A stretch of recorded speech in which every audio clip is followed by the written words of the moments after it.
At 4:30 in the morning on June 14, 1971, Robert Gardner opened the front door of a house on Hazelwood Street in Detroit. Within seconds, 8 people were shot. Detroit's police department logged it as the largest mass murder in city history. 50 years later, the file still has no name attached to it.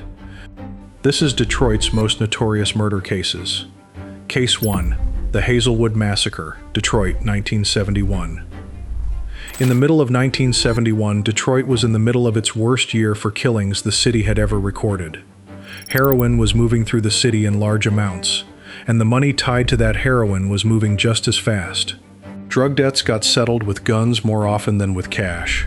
Against that backdrop, in the early hours of June 14, 1971, a 2-family brick house on Hazelwood Street, on Detroit's west side, became the site of the deadliest single crime in the city's history. 8 people were shot, 7 died within minutes. The 8th held on for 6 days before he died too. More than 50 years later, no one has ever been arrested or charged. The house sat in a neighborhood now known as Virginia Park, a stretch of Detroit filled with the same kind of 2-family flats found on block after block across the city. That night, a group of people had gathered inside. Some of them sold heroin for a living. Some of them worked as sex workers. All of them were young, most in their 20s, and none of them had reason to think that morning would be different from any other. Then someone knocked on the front door. The man who answered was Robert Gardner.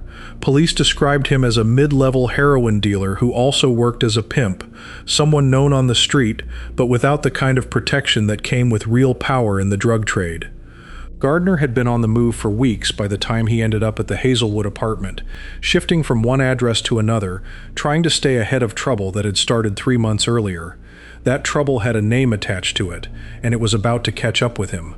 In March 1971, 2 heroin dealers from Toronto came to Detroit to do business with Gardner. According to police, Gardner sold them heroin that had been cut, watered down, until it barely resembled what they thought they were paying for. In the drug trade, getting cheated out of money is treated the same way a robbery would be treated anywhere else. The Toronto dealers believed they had been robbed, and police came to believe they responded the way people in that business often respond to being robbed. They took out a contract on Gardner's life. Word of that kind of threat travels fast on the street, and Gardner appears to have heard it. He left his apartment at 2635 Cortlandt and moved to a house at 95 Portage in Highland Park, a location that 2 of his associates, Lloyd Tyler and Romandale Burton, were already using to sell heroin on his behalf. Staying in one place for long was not an option for him at that point, so from Highland Park he moved again, this time to the apartment on Hazelwood Street. He also left the city entirely for a stretch, traveling to New York. Whatever safety that distance gave him did not last. A man named Gerald Williams, another Detroit heroin dealer who knew Gardner, placed a phone call telling him there was a profitable drug deal waiting for him back home. Gardner returned to Detroit for that deal. Investigators would later come to believe that phone call was not about a deal at all, but about drawing Gardner back into range. By the second week of June, Gardner was back at the Hazelwood address, along with Tyler and Burton and several others who had been staying there or passing through. Sometime before sunrise on June 14th, someone knocked. Gardner went to the door.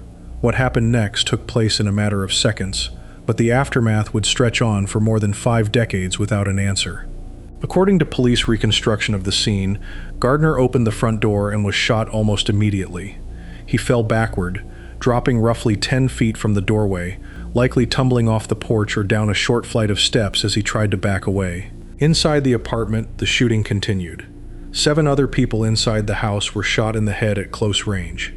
Investigators later recovered shell casings from 3 different calibers of weapon: a .30 caliber carbine, a .32 caliber semi-automatic pistol, and a .45 caliber semi-automatic pistol.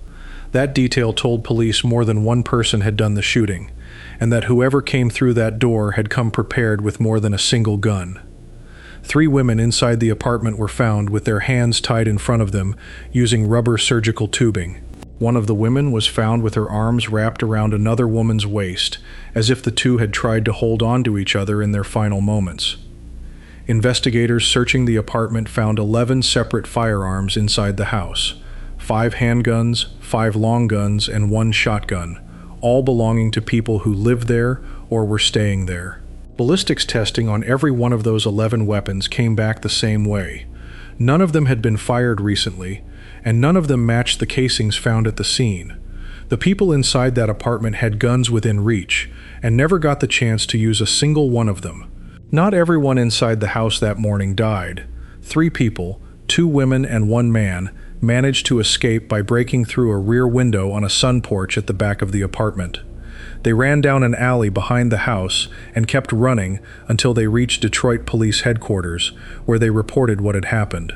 Their escape is the only reason investigators had any living witnesses at all to what took place inside those walls.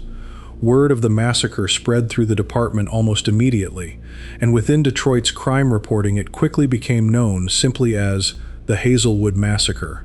4 men were seen running from the house right after the shooting stopped. Witnesses described them as wearing windbreaker jackets and tam o' shanter hats, a rounded style of cap common at the time. That description is the closest thing to a physical identification that ever surfaced.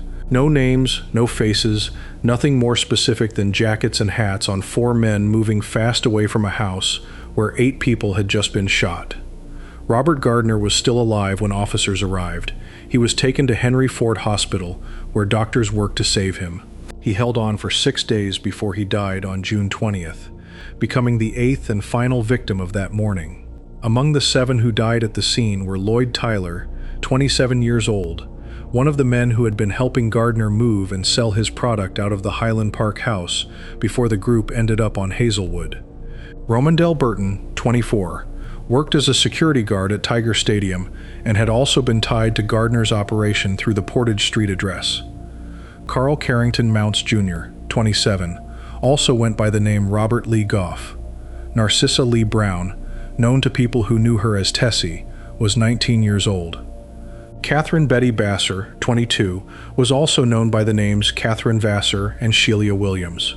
Sharon Brown, 20, went by Jacqueline Foster and Linda Johnson as well. Every one of the 8 people killed that morning was black, and every one of them lived in or around the neighborhoods where the shooting happened. The gap between what people in that neighborhood knew and what police were able to prove turned out to be enormous, and that gap is where this case has lived for more than 50 years. Investigators had a strong theory about why the shooting happened. They had almost nothing when it came to proving who pulled the trigger.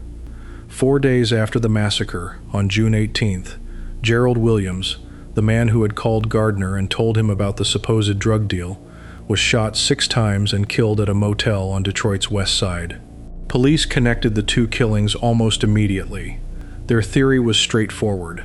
Williams had once been the main connection between Detroit dealers and the Toronto suppliers, but Gardner had pushed him out of that role and taken over the relationship himself. When Gardner cheated the Toronto dealers on the deal that started this whole chain of events, investigators believed Williams still had ties to the men in Toronto and either helped set up the hit on Gardner directly or gave the gunmen the information they needed to find him.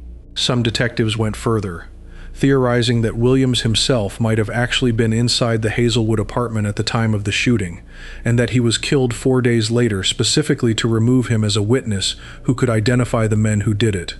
Whatever Williams knew, he never got the chance to tell police. His murder shut down what might have been the single most direct route to solving the case. Investigators pursued the Toronto connection for weeks, tracing leads north across the border and coordinating with Canadian authorities about the 2 dealers Gardner had allegedly cheated. That lead produced theories, motive, and a working narrative of what had happened and why. It never produced an arrest. Part of the reason the case went cold so fast came down to who the victims were and what world they moved through. Nearly everyone connected to the Hazelwood apartment, including the survivors, was tied in some way to the drug trade or to sex work, worlds where people are trained by hard experience not to talk to police. The 4 men seen running from the house that morning were never identified. Whoever hired them, if the Toronto theory was correct, would have had every reason to make sure they disappeared quickly and stayed quiet permanently. In Detroit's underworld at the time, a job like that being treated as an internal matter, settled outside the reach of any courtroom, was not unusual. 1971 turned out to be the deadliest year in Detroit's history up to that point, with homicide numbers that kept climbing every year through the decade. Drug-related killings made up a large share of that violence, and the Hazelwood Massacre became the single largest mass killing tied to that wave, a marker of just how far the drug wars in the city had escalated. Detroit's murder rate throughout the 1970s eventually earned the city the nickname Murder City, and cases like this one were part of the reason that name stuck. No physical evidence from the scene ever led to an arrest. The 11 firearms found inside the apartment were eliminated early on, since none had been fired. The 3 different calibers used by the shooters told police there had been more than one gunman working together, moving through the apartment room by room, but ballistics evidence with no suspect to match it against is only half of a case.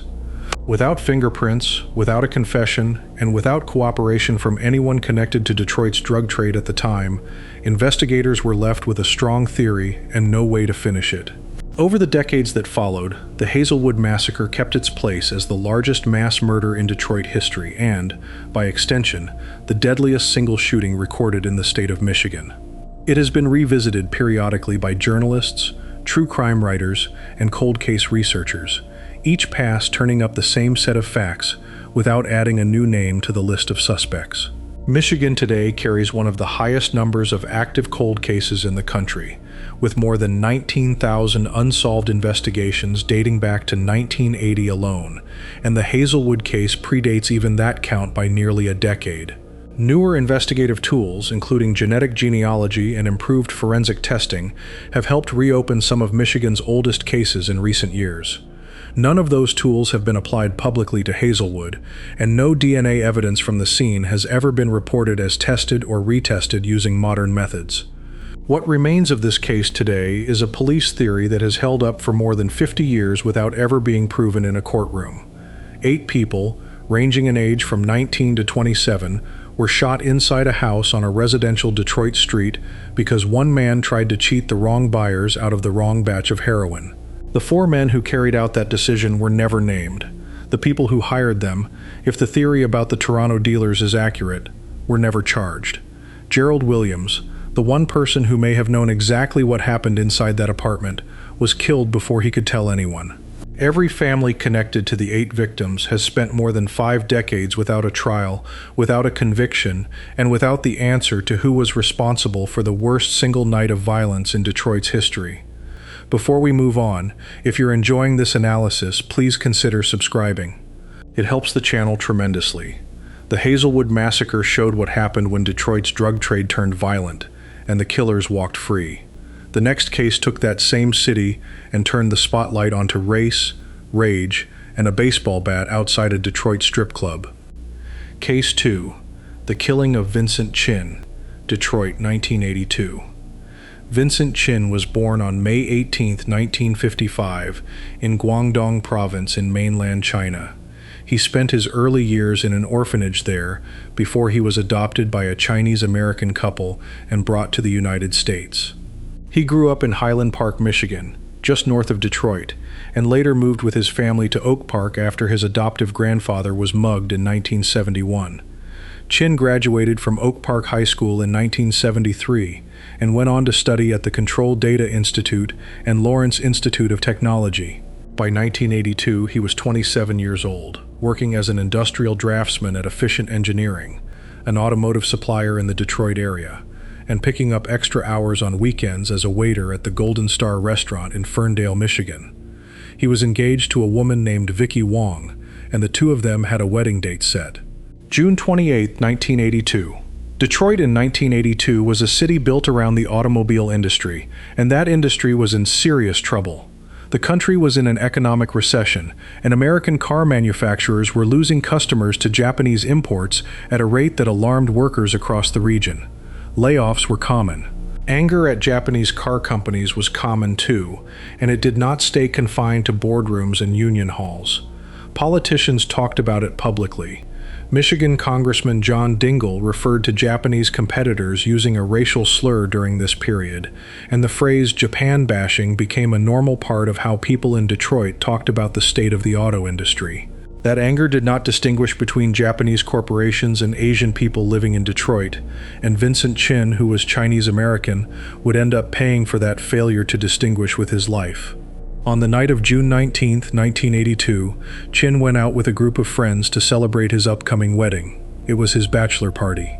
The group ended up at a strip club called the Fancy Pants Lounge in Highland Park. Also at the club that night were two other men, Ronald Evans, a 43-year-old supervisor at a Chrysler plant, and his 22-year-old stepson, Michael Nitz, who had recently lost his own job at Chrysler due to layoffs. Evans and Nitz did not know Chin. They had never met him before that night. What happened between them started as an argument inside the club and ended 4 days later with Chin's death. Accounts of exactly how the confrontation started differ depending on who is telling the story. Witnesses who were with Chin that night said that Evans made anti-Asian remarks toward Chin during the argument inside the club, appearing to believe Chin was Japanese and blaming him, in that moment, for the struggles of the American auto industry. Evans, when he later gave his own account of the night, denied that the fight had anything to do with race or the auto industry at all. In his version, Chin stood up during the argument, came around to the other side of the stage, and hit him first. Whatever set it off, the argument turned physical, and both Chin and Evans were thrown out of the club by staff following the altercation. At that point, based on everything known about the incident, the night could have ended there. It did not. Evans and Nitz left the club and went looking for Chin. They found him a short time later in front of a McDonald's restaurant near the club, where he had gone with friends after being kicked out. What happened at that McDonald's is the reason this case is remembered more than 40 years later. A witness at the scene later testified that Evans and Nitz used anti-Asian slurs during the attack that followed. Ronald Evans beat Vincent Chin with a baseball bat, striking him repeatedly, while Chin's friends tried to get him away from the two men. By the time it was over, Chin had been beaten badly enough that he was rushed to Henry Ford Hospital. Doctors operated on his head overnight. He never regained consciousness. 4 days later, on June 23, 1982, his mother and his fiancée made the decision to take him off life support. Vincent Chin died that day at the age of 27. The 400 guests who had been expected to attend his wedding the following week instead attended his funeral. He was buried in Forest Lawn Cemetery in Detroit. Ronald Evans and Michael Nitz were arrested and charged with second-degree murder in connection with Chin's death. What happened next in the courtroom is the part of this case that turned a local killing into a national story about how the American justice system treats Asian American victims. Rather than go to trial on the murder charge, Evans and Nitz accepted a plea deal. The second-degree murder charges against both men were reduced, and they pleaded guilty to manslaughter instead. The case went before Wayne County Circuit Court Judge Charles Kaufman for sentencing. On the day of sentencing, Kaufman handed down a punishment that shocked nearly everyone who heard about it. He sentenced both Evans and Nitz to 3 years of probation and a fine of $3,000 each, along with court costs. Neither man served a single day in jail for killing Vincent Chin. Judge Kaufman explained his reasoning afterward in a letter responding to public criticism of the sentence. He wrote that Evans and Nitz weren't the kind of men you send to jail. He went on to say, "You don't make the punishment fit the crime, you make the punishment fit the criminal." The president of the Detroit Chinese Welfare Council described the sentence at the time as a $3,000 license to kill. The reaction inside Detroit's Asian American community, and soon far beyond it, was immediate. Activists who had never worked together before, across different Asian ethnic communities that had largely stayed separate from one another up to that point, began organizing in response to the sentence. A group called American Citizens for Justice formed in Detroit in the weeks following Kaufman's ruling. Among its founding members were Helen Zia, a journalist and activist who had moved to Detroit in the 1970s, and Roland Huang, who would later serve as the organization's president. On May 9, 1983, the group organized a large public demonstration at Kennedy Square in downtown Detroit to protest the sentence and demand further legal action. American Citizens for Justice did more than organize a single protest. Members of the group, including Lily Chin, Vincent's mother, traveled to Washington, D.C. to meet directly with the Civil Rights Division of the United States Department of Justice. Their goal was to push for a federal prosecution of Evans and Nitz on the grounds that Chin's killing had violated his civil rights, since state prosecutors had already resolved the case with what the community saw as an inadequate punishment. That pressure worked. The Department of Justice and the FBI opened an investigation into the case, examining whether Evans and Nitz had violated Vincent Chin's civil rights through a racially motivated attack. That federal investigation led to a federal indictment against Ronald Evans in 1983 on charges of violating Chin's civil rights. Because a criminal act had already been addressed through the state manslaughter case, this federal civil rights case was a separate legal track, one that did not depend on Michigan's earlier sentencing decision. In 1984, following that federal trial, Evans was convicted and sentenced to 25 years in prison for violating Vincent Chin's civil rights.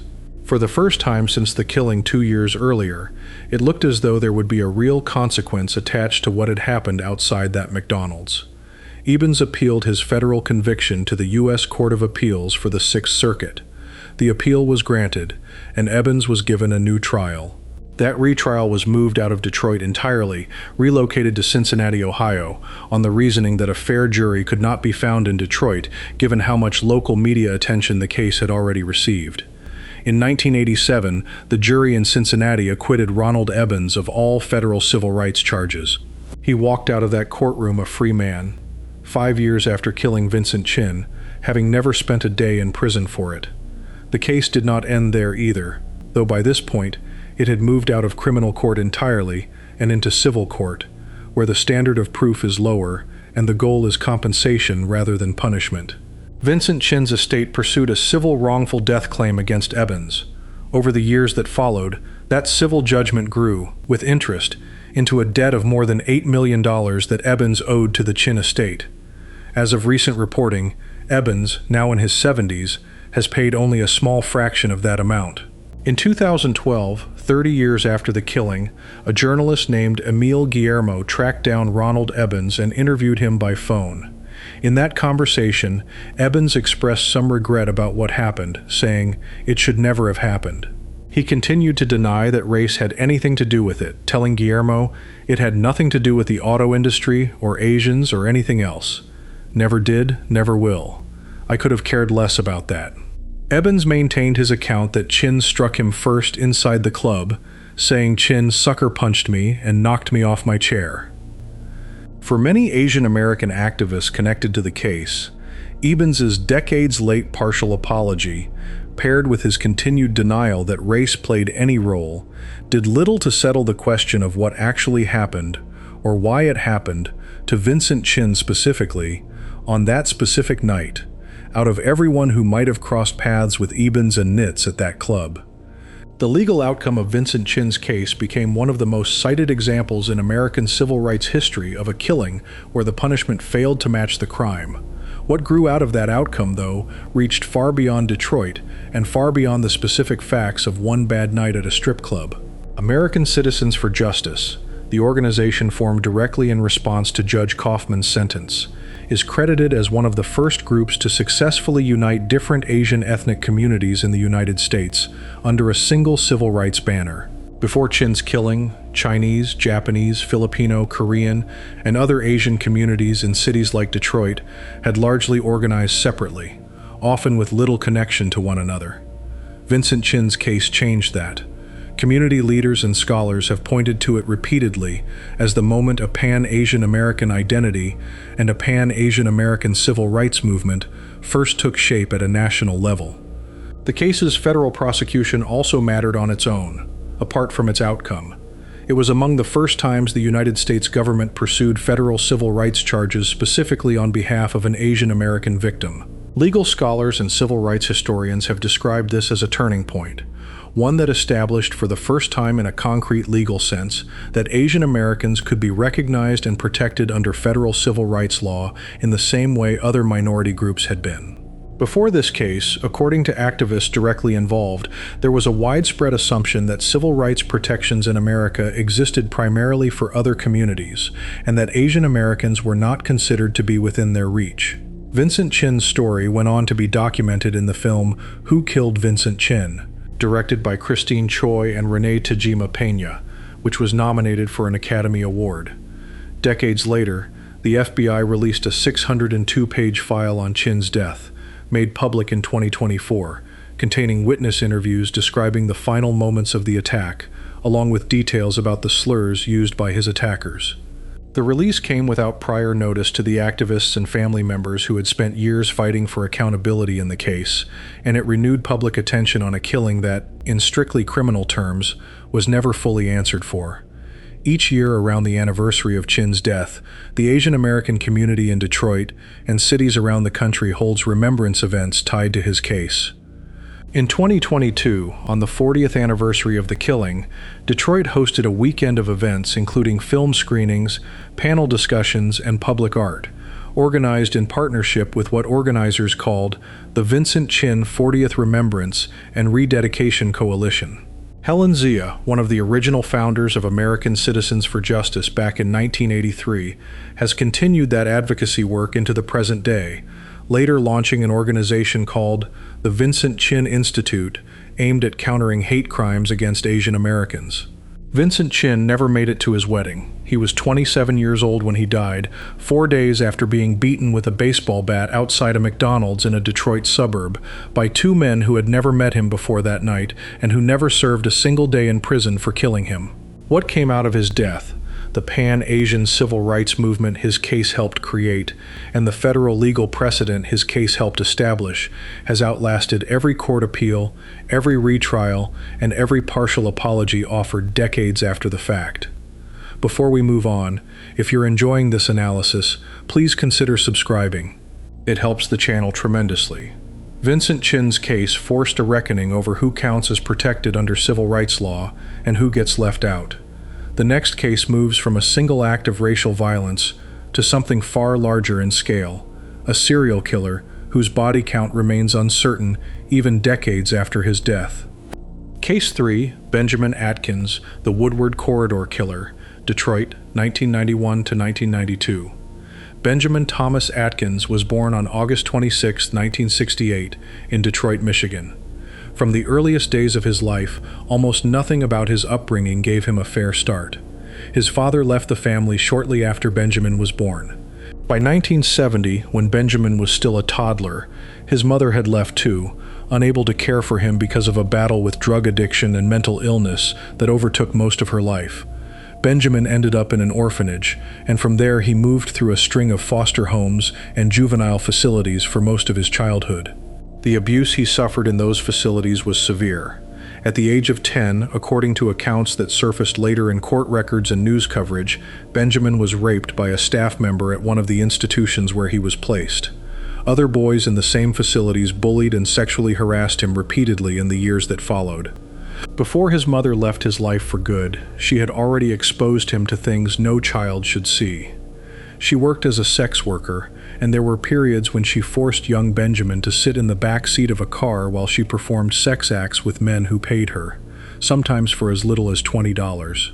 Drug addiction and untreated mental illness ran through her life, and by the time Benjamin was old enough to understand what he had witnessed, he had already spent years absorbing a version of the world built almost entirely around abuse, addiction, and exploitation. By the time Benjamin reached adulthood, he was living without a permanent home, cycling through Detroit and the neighboring city of Highland Park, and struggling with his own addiction to crack cocaine. He carried with him a deep hostility toward women, and specifically toward women who worked as sex workers, the same profession his mother had worked in throughout his childhood. That hostility, combined with his addiction and his need for money to feed it, set the stage for what happened over the following 8 months. Beginning in December 1991 and continuing through August 1992, Benjamin Atkins carried out a string of attacks in Highland Park and Detroit that would make him one of the most prolific serial killers in the state's history. His method rarely changed. He approached women, most of whom worked as sex workers or struggled with addiction themselves, and lured them into abandoned buildings by offering drugs, alcohol, or money in exchange for sex. Once he had a woman isolated inside one of those vacant structures, he raped her. In 11 cases over those 8 months, he then strangled the woman to death and left her body inside the building where the attack had happened. The first attack that police were able to connect to Atkins happened in October 1991, 2 months before the killings began. A woman named Darlene Saunders, 35 years old, was attacked in Highland Park. Atkins put her in a chokehold during the assault, but the struggle drew the attention of someone nearby on the street, and Atkins broke off the attack and fled. Saunders survived. She would later testify against him, and her survival would end up being the single most important factor in bringing his string of killings to an end.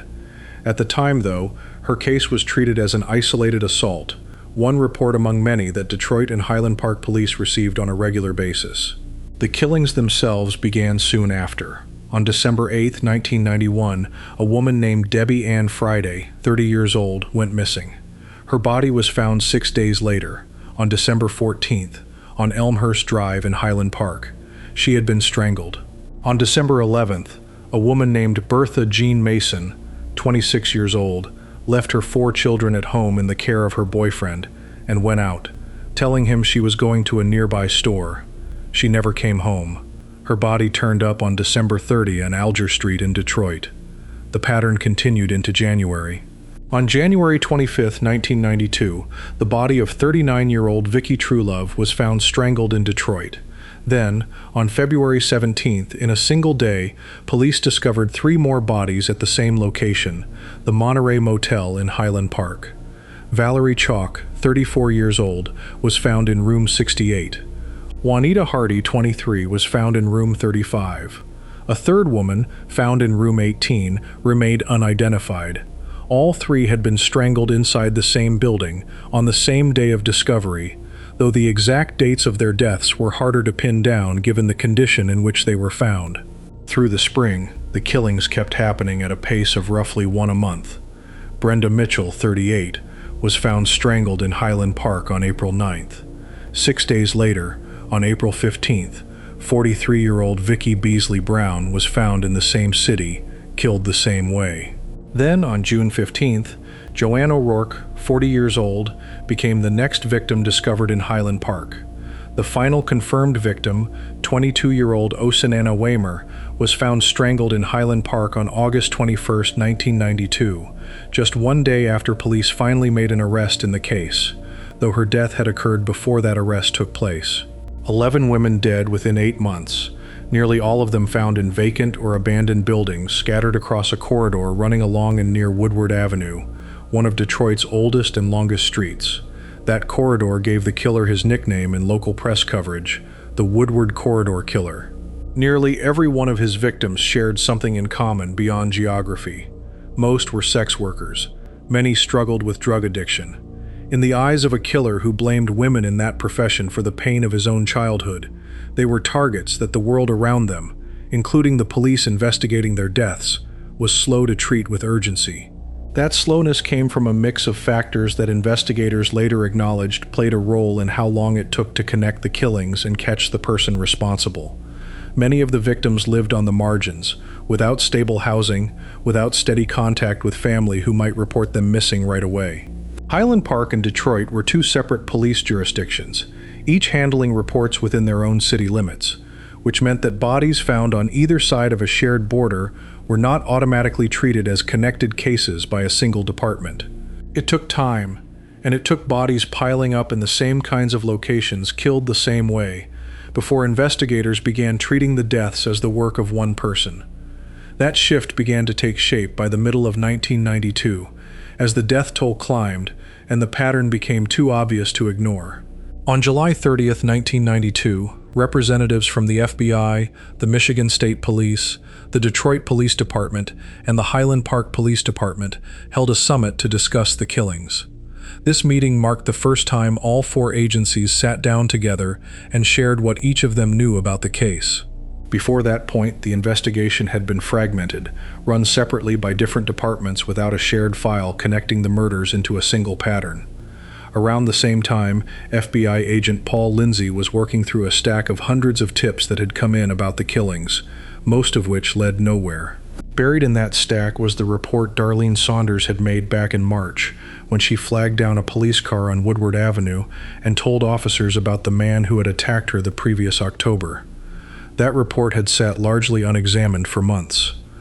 Once Lindsay found it and connected it to the ongoing murder pattern, investigators brought Saunders in to work directly with them. Michigan State Police Officer Royce Alston spent more than a month driving Saunders around Highland Park in Detroit, hoping she might spot the man who had attacked her. On August 20th, 1992, she did. She identified Benjamin Atkins, and police arrested him that same day. At first, Atkins denied any connection to the murders entirely. When questioned about the killings, he told investigators he was homosexual, apparently hoping that claim might distance himself from crimes that had all involved the rape of women. Detectives did not accept that explanation, and they continued questioning him, laying out the psychological profile they had built of the killer over the preceding months based on the pattern of his crimes. Eventually, Atkins began to talk. What followed was a 12-hour confession in which he described, in detail, how he had raped and strangled 11 women.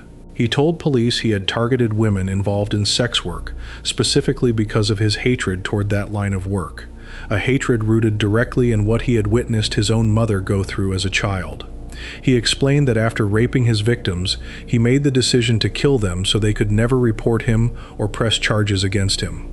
In his confession, Atkins also told investigators about a 12th attack that police had not previously connected to him, the killing of a woman named Patricia George in the fall of 1991, a death that had not been part of the official list of victims under investigation until Atkins volunteered the information himself.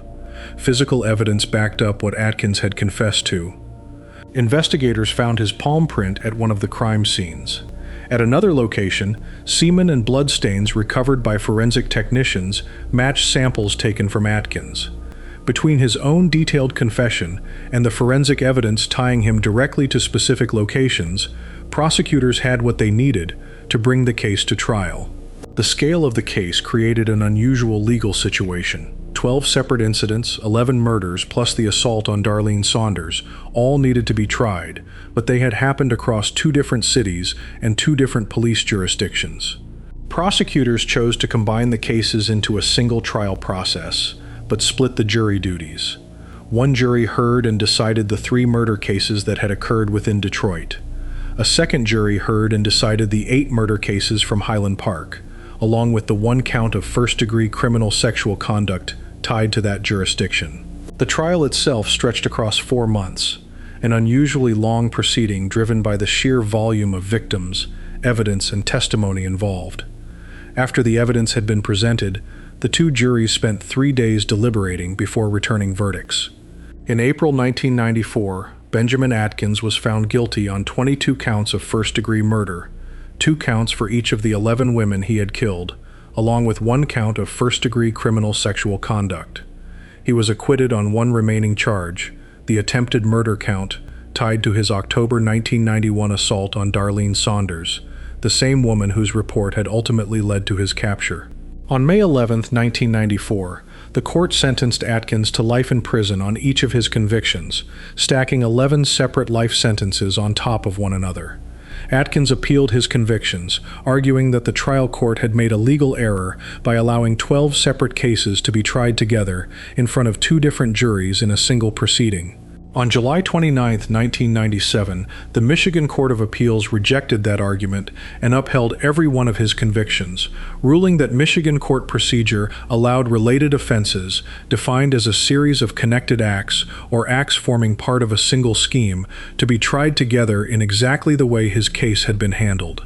By the time that appellate ruling came down, Atkins had already been moved through Michigan's prison system, first to the Charles Egler Reception and Guidance Center in Jackson, Michigan, and then, roughly 4 years into his sentence, to Duane Waters Hospital, a facility connected to the same prison complex that treats inmates with serious medical conditions.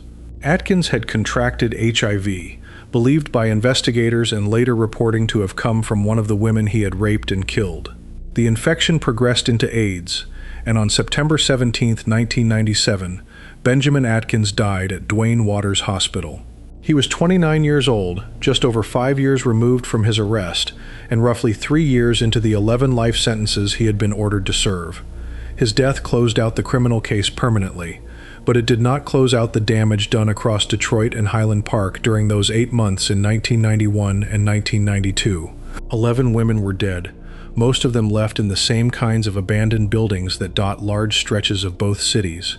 buildings that offered privacy to a killer, specifically because no one expected to find anyone inside them.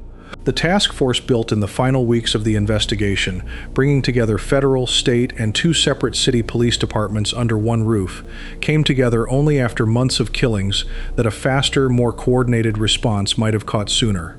That delay, and the reasons behind it, tied directly to who the victims were and how much attention their disappearances received in the earliest days each of them went missing. Decades later, Atkins's case remains one of the defining examples of how a serial killer was able to operate for the better part of a year inside a single American city, moving between 2 overlapping jurisdictions, before the pattern connecting his crimes was fully recognized. A woman who survived one of his earliest attacks became the reason he was eventually caught, months and several murders after that first assault took place. Before we move on, if you're enjoying this analysis, please consider subscribing. It helps the channel tremendously. Benjamin Atkins died in a prison hospital bed, having confessed in detail to 11 murders that had terrorized 2 cities for the better part of a year.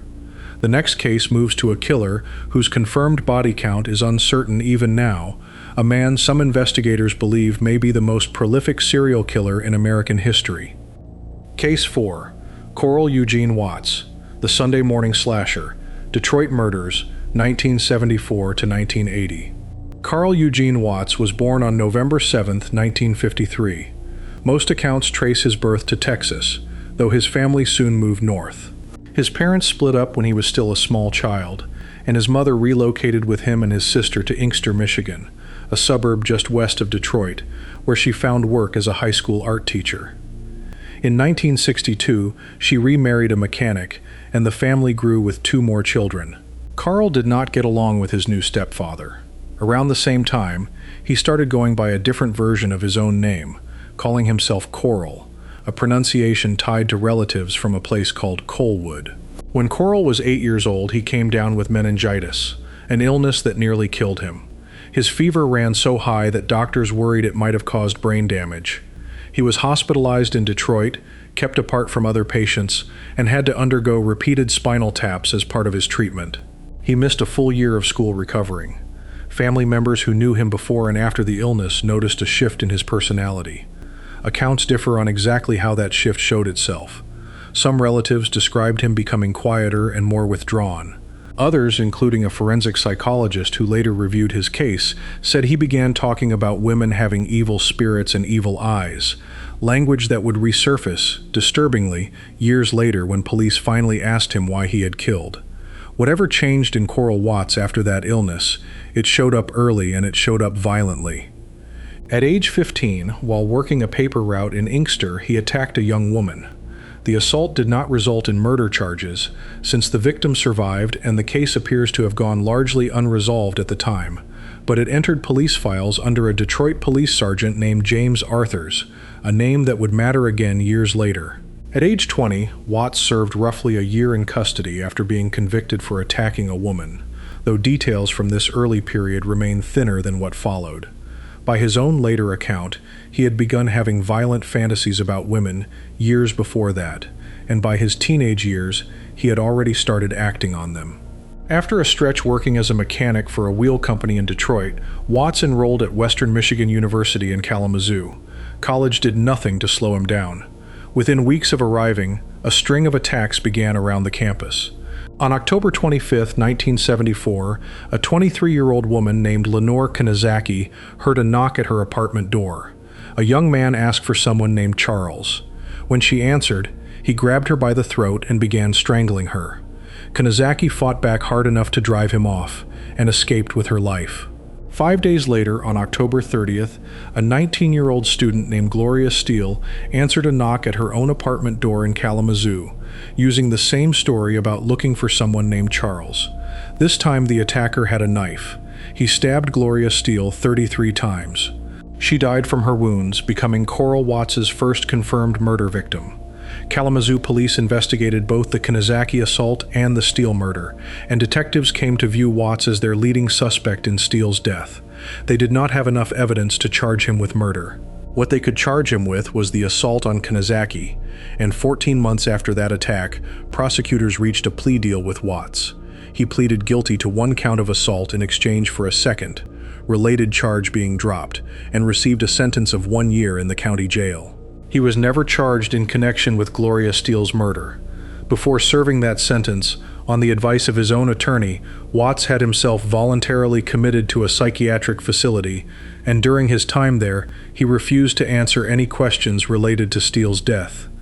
After serving his short jail sentence, Watts moved to Ann Arbor. He married and had a child during this period, though the marriage did not last. His wife divorced him in May 1980, a decision that friends and family later connected to his deepening hostility toward women, a hostility that by this point had already produced at least one confirmed murder and one survived assault. While his marriage was falling apart, Watts spent time staying with relatives in Grosse Pointe Farms, a Detroit suburb along Lake St. Clair, where he kept himself in shape by jogging through the neighborhood at night. Those night runs gave him a familiarity with the area's streets and the movements of people walking home alone in the early morning hours, familiarity that lined up closely with what came next. On October 31, 1979, Halloween Day, a 44-year-old Detroit news reporter named Jean Klein was walking home after a doctor's appointment. She was attacked in broad daylight along a busy road near her home in Grosse Pointe Farms and stabbed 11 times. She died from her injuries. Detectives at the time initially suspected her husband, a common early step in any homicide investigation involving a married victim, but once Watts later confessed to the killing, police ruled her husband out entirely. A little over a month later, on December 1, 1979, a 36-year-old woman named Helen Mae Dutcher was walking through an alley behind a dry cleaning business located at 8 Mile Road and Woodward Avenue, right at the border separating Detroit from its northern suburbs. She was stabbed 12 times in the neck and back and died at the scene. A man named Joseph Foy, who lived nearby in Ferndale, heard his dog barking and looked out his window in time to see part of the attack. He described watching a man making a slashing motion during a struggle with a woman who then fell to the ground. Foy locked eyes briefly with the attacker before the man fled. He later worked with a police sketch artist to put together a composite image based on what he had seen, though the sketch alone was not enough to produce an arrest at the time. Foy's account of that night would end up mattering again more than 2 decades later, in a way nobody involved could have predicted in 1979. The attacks kept coming into the following spring. On March 10, 1980, a 23-year-old woman named Hazel Conniff was found in the driveway of her boyfriend's home in Detroit. She had been tied to a chain-link fence with her own belt, positioned sitting up and facing forward. She had not been raped, and nothing had been taken from her. 3 weeks later, on March 31st, 26-year-old Denise Dunmore was found strangled in a Detroit parking lot at 4:15 in the morning. Like Conniff, she had not been sexually assaulted, and nothing had been stolen from her. The lack of any sexual assault or robbery motive in these cases was notable to investigators, since it ruled out the 2 most common reasons someone attacks a stranger and pointed instead towards something else driving the killer.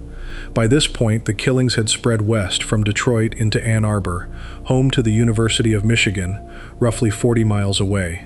On April 20, 1980, 17-year-old high school student Shirley Small was attacked outside her family's townhome in Ann Arbor. She was stabbed twice directly in the heart and collapsed on the sidewalk about 70 feet from her front door, bleeding to death before help could reach her. On July 12 or 13, 1980, 26-year-old restaurant manager Glenda Richmond had just dropped off a friend after a night out and was walking toward her own apartment around 4:30 in the morning when she was attacked. She was stabbed 28 times and died at the scene. Because nearly every one of these attacks in the Ann Arbor area happened on Sunday mornings around 4 o'clock, local newspapers began referring to the unidentified killer as the Sunday morning slasher. Investigators in Ann Arbor, led by a felony investigator named Paul Bunton, formed a task force and increased patrols around the city, hoping to catch whoever was responsible before another Sunday came and went. On September 14, 1980, 20-year-old University of Michigan graduate student Rebecca Huff was found murdered outside her home, stabbed approximately 50 times. Her case would end up being the one that finally connected police directly to Coral Watts, though it took 2 more months for that link to be made. 2 months later, on November 15, 1980, two Ann Arbor police officers patrolling near Main Street noticed a man in a car slowly following a woman walking home. The woman, sensing she was being followed, ducked into a doorway hoping to lose him. The officers pulled the car over. They arrested the driver, identified as Coral Eugene Watts, on the unrelated grounds of expired license plates and a suspended license. Searching the car, officers found a set of wood filing tools and several screwdrivers. The most important discovery, though, was a book that had belonged to Rebecca Huff, carrying the carved inscription, "Rebecca is a lover," on its cover. It was not, by itself, enough evidence to charge Watts with her murder, but it was enough to make him the primary suspect and to place him under close surveillance. Around the same time, Detroit Police Sergeant James Arthurs began paying attention to news coverage of the Sunday morning slasher case out of Ann Arbor. Something about the pattern struck him as familiar. He remembered the killing of Gloria Steele back in Kalamazoo in 1974, a case where a young man had used the exact same approach, knocking on a door and asking for someone named Charles before attacking with a knife. He also remembered the 15-year-old paper route attacker from years earlier. Arthurs reached out to Ann Arbor investigators and connected them with everything Detroit police had on file about Coral Watts, adding his name to what had already become an extensive list of suspects. With Watts now under close watch, a meeting was held at Detroit Police Department headquarters, bringing together Bunton, Arthurs, Detroit Police Internal Affairs, the Michigan State Police, authorities from Windsor, Ontario, across the river from Detroit, and members of the Homicide Squad. The group agreed to place round-the-clock surveillance on Watts and secured a tracking device for his car in late November 1980. Once Watts realized he was being followed, he grew visibly paranoid and stopped leaving his neighborhood, and the killings across Detroit, Ann Arbor, and Windsor stopped for roughly 2 months. Even with strong suspicion and mounting circumstantial evidence, police could not put together enough proof to formally charge Watts with any of the Michigan murders at the time. In the spring of 1981, Watts left Michigan entirely, moving to Columbus, Texas, where he took a job working for an oil company.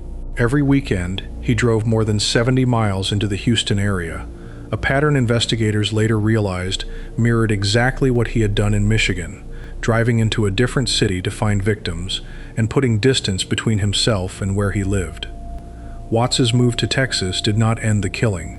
On May 23, 1982, he followed a woman named Michelle Madej home from a nightclub in Houston.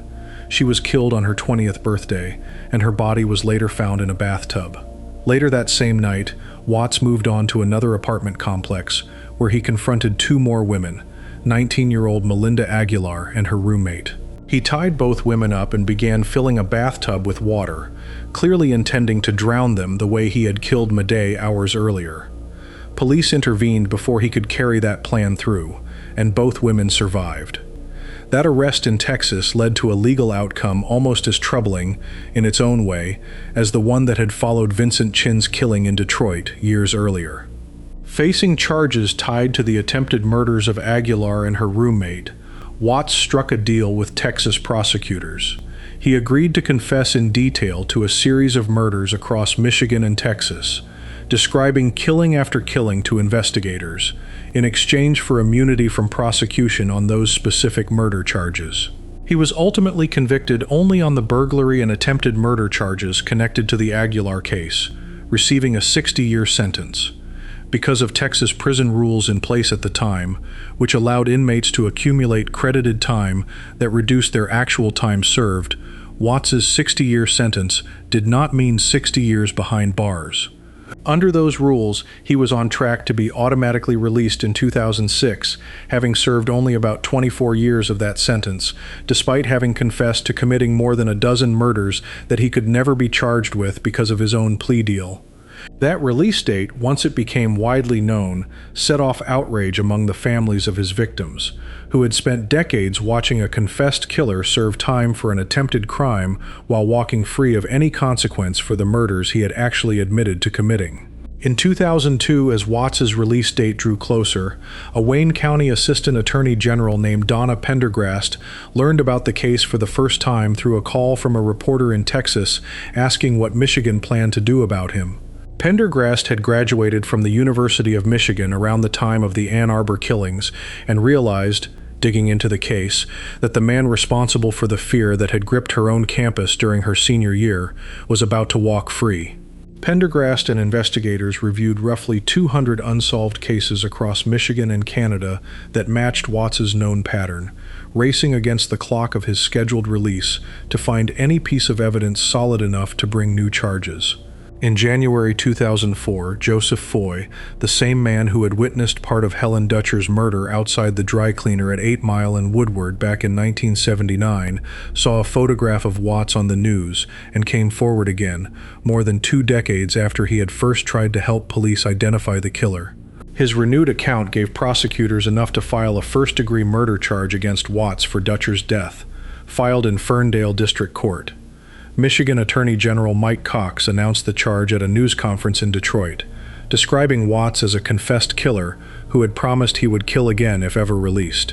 Because Watts had already confessed to the Texas murders under his earlier immunity deal, and because Michigan law allowed evidence of those confessions to be introduced during trial, even though he could never be charged for the Texas killings themselves, prosecutors were able to build a case that connected the pattern of his confessed crimes directly to the open Michigan murders still on the books. Watts was ultimately convicted in Michigan of the murders of Helen Dutcher and Gloria Steele more than 2 decades after both women had died. He received sentences of life imprisonment without the possibility of parole for those convictions. Coral Eugene Watts died on September 21, 2007, of prostate cancer, while serving those 2 life sentences in a Michigan prison. He was 53 years old. The full scope of what Watts actually did remains unsettled even now. He officially confessed to killing 13 women during his plea negotiations in Texas. Later, in conversations with investigators and journalists, he suggested the real number might be as high as 40, and at other points he hinted that the total could run past 80, though he reportedly refused to confirm that figure outright because he did not want to be remembered specifically as a mass murderer. Law enforcement officials who studied his case in later years came to consider him a suspect in as many as 90 separate unsolved murders across multiple states and into Canada, and some investigators have since suggested his true victim count could exceed 100, a number that, if accurate, would make him one of the most prolific serial killers in American history. Because of the immunity deal he struck in Texas, the exact truth of how many women Coral Watts killed may never be fully confirmed, locked away permanently with a man who took most of his own answers to the grave. Before we move on, if you're enjoying this analysis, please consider subscribing. It helps the channel tremendously.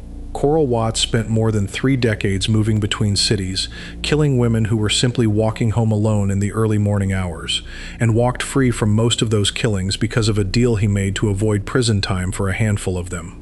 The next case moves away from a hidden serial killer and puts the spotlight directly on Detroit's own police force, and a beating caught up in the same national reckoning over police violence that was already gripping the country in 1992. Case 5. The Death of Malice Green, Detroit, 1992. Malice Green was born on April 29, 1957, in Wilmot, Arkansas. His family moved to Detroit when he was 12 years old, and he grew up in the city from that point forward. He graduated from Western High School in 1975, and after finishing school he moved out of Michigan for a stretch, taking a job at the Morton Manufacturing Company in Illinois. During that period he lived in Waukegan and later in Chicago, building a working life for himself away from Detroit. In March 1992, he made the decision to move back to Detroit. Friends said the move was tied to a desire to reunite with his estranged wife and to be closer to his 2 daughters from earlier relationships. He moved in with his mother while he worked to get his footing back in the city. By November 1992, Green was 35 years old and unemployed, but people who knew him described a man who kept trying. He looked for work steadily.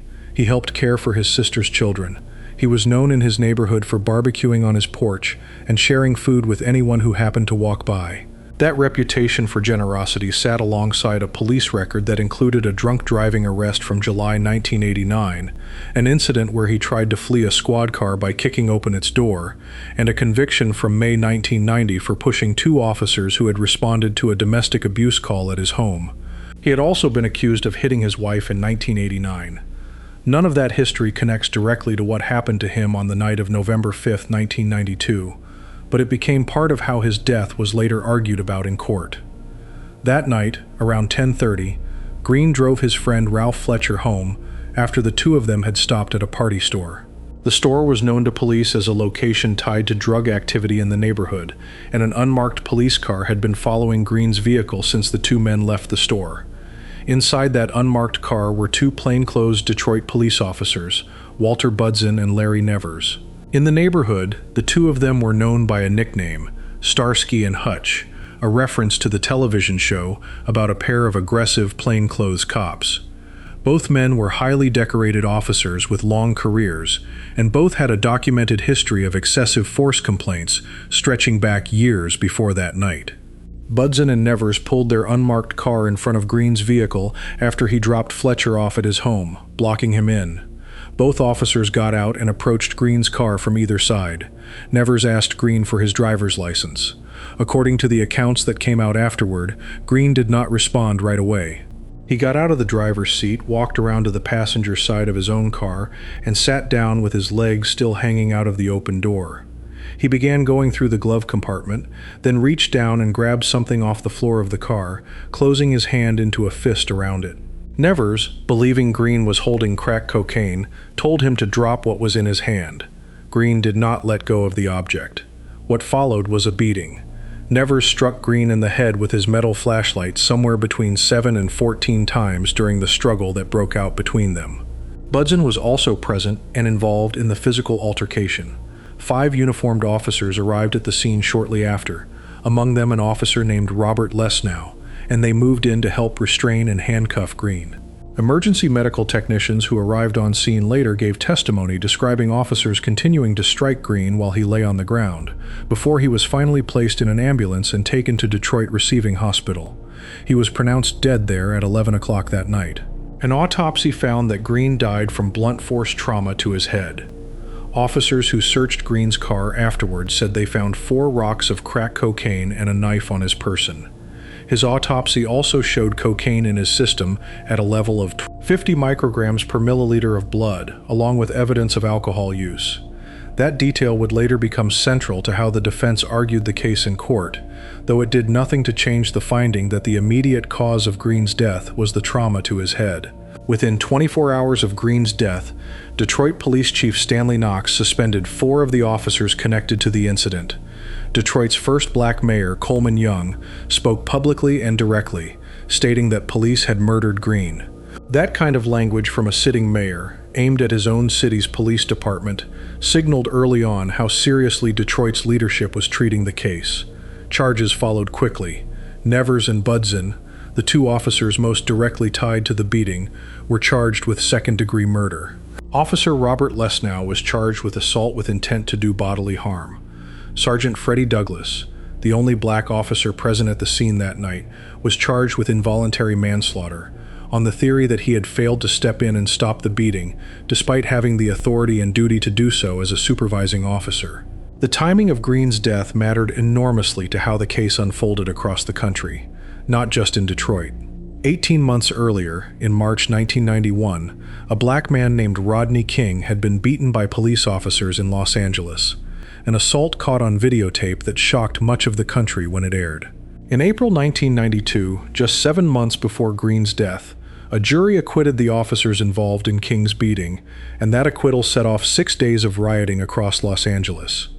Detroit's own history with police violence against black residents ran even deeper than that national moment. Larry Nevers had once served on a Detroit police unit called Stress, short for Stop the Robberies, Enjoy Safe Streets. That unit had been disbanded back in 1974 after its officers shot 20 black men over a 3-year stretch. In 1976, Nevers had been named in a lawsuit tied to a 1973 incident in which Stress officers had caused the death of a 26-year-old woman during a robbery response. Nevers had also been sued in 1986 after beating a man in a parking lot, a case that resulted in a $6,000 payout to the victim. Budzen had his own history, including a 1988 lawsuit over an assault that cost the city $10,000. Both officers had faced roughly 25 complaints between them over the course of their careers. None of those complaints had ever been formally sustained by the department before the night Malice Green died. Before the criminal trial against Nevers and Budzen even began, the city of Detroit moved to settle with Green's family through the civil court system. In December 1992, just over a month after Green's death, the city agreed to pay a civil settlement of $5.25 million to his family. That settlement addressed the financial and civil side of the case. It had no bearing on the separate criminal charges that Nevers, Budzen, Lesnow, and Douglas still faced, which would need to be argued and decided in a criminal courtroom. The criminal case moved forward into 1993. Wayne County Assistant Prosecutors Kim Worthy and Douglas Baker handled the prosecution, and the trial took place in Detroit Recorder's Court in front of Judge George Crockett III. Nevers and Budzen asked for the trial to be moved out of Detroit, arguing that the intense local media coverage made it impossible to find an unbiased jury within the city. That request was denied, and the trial stayed in Detroit. The two officers were tried together in a single proceeding but were given separate juries, a legal arrangement that allowed each man's case to be judged on its own, even while both were being tried in the same courtroom at the same time. Both juries ended up with a majority of black jurors. Nevers's jury had 2 white members. Budzen's jury had 1. During the trial, the defense attorneys representing Nevers and Budzen arranged for the jury to watch a portion of the Spike Lee film Malcolm X during a courtroom break. That choice became a point of controversy afterward, with critics arguing the defense had used the film in an attempt to influence the jury's perception of race and justice in ways unrelated to the actual evidence in Green's case. On August 23, 1993, both juries returned their verdicts. Larry Nevers and Walter Budzen were both found guilty of second-degree murder in the death of Malice Green. The charge against Sergeant Freddie Douglas for failing to intervene was eventually dropped. Officer Robert Lesnow, charged with assault, was found not guilty at trial. The convictions of Nevers and Budzen did not end the legal process. Both men appealed their second-degree murder convictions, and both appeals succeeded in getting their original verdicts overturned. That meant both officers had to be retried from the beginning on the underlying charges connected to Green's death, years after the first trial had already concluded. Walter Budzen's retrial concluded in 1998, and this time he was convicted of the lesser charge of involuntary manslaughter rather than second-degree murder. Because he had already served time connected to his original 1993 conviction before it was overturned, that earlier time served counted toward satisfying his new sentence, and he was released from custody in 1999. Larry Nevers went through his own retrial in 2000, and he too was convicted of involuntary manslaughter rather than the original second-degree murder charge. Nevers initially had his request for a separate appeal denied following that second conviction. Due to health problems, he was eventually allowed to serve out the remainder of his sentence at home rather than in prison, and he was released in May 2001. Neither man ever accepted responsibility in the way the original 1993 verdicts had implied. Larry Nevers spent the rest of his life publicly maintaining that his conviction had nothing to do with the facts of what happened to Malice Green, and everything to do with what he called racial politics. In 2006, he released a book titled Good Cops, Bad Verdict, laying out that same argument at length for a wider audience. He continued making that case up until his death. Larry Nevers died in his sleep on February 3, 2013, at the age of 72. Malice Green's death became one of the defining Detroit stories of the early 1990s, specifically because of how directly it echoed what had just happened in Los Angeles with Rodney King. Both cases involved black men beaten by white police officers. Both cases involved officers with documented histories of prior complaints and excessive force allegations that had never resulted in serious discipline before the incident that finally drew national attention. Both cases forced the same uncomfortable question onto cities across the country. How many warning signs had to appear on an officer's record before that record actually changed what happened on the street? The case has continued to surface in Detroit's cultural memory for decades since. Musicians referenced Green's death in songs written years and even decades after 1992, including artists connected directly to Detroit's hip-hop scene. Detroit Public Television produced a retrospective marking the 30th anniversary of Green's death in 2022, revisiting the case alongside a discussion of more recent police shootings in the city, drawing a direct line between what happened to Green in 1992 and what Detroit residents were still dealing with 3 decades later. Before we move on, if you're enjoying this analysis, please consider subscribing. It helps the channel tremendously. Malice Green died on a Detroit street corner over a vial of crack cocaine he never let go of, beaten by officers who had already accumulated a quarter-century of unaddressed complaints between them before that night. Both men eventually served time, though far less than their original convictions called for, and both walked away from the case, still insisting the punishment had never matched what actually happened. The next case moves nearly 2 decades forward, to a Detroit police raid where the victim was 7 years old and asleep on her grandmother's couch. Case 6, the killing of Ayanna Stanley Jones, Detroit, 2010. Ayanna Monet Stanley Jones was born on July 20, 2002, and grew up on Detroit's east side. She was one of 3 children born to her parents, Charles Jones and Dominica Stanley, and she also had 4 half-siblings on top of that. By 2010, she was 7 years old, and her favorite color was pink. She lived in a duplex on Lillibridge Street with her grandmother, Myrtilla Jones, in the downstairs apartment. Upstairs lived her aunt, LaCrystal Sanders, along with Sanders's boyfriend. That family arrangement, 2 related households sharing one building, was ordinary. What happened inside that building on the night of May 16, 2010 was not. The chain of events that led police to that duplex started 2 days earlier, on May 14, 2010.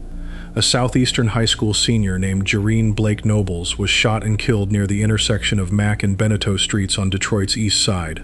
By the following day, police had identified a suspect in Blake's killing, a man named Chauncey Owens.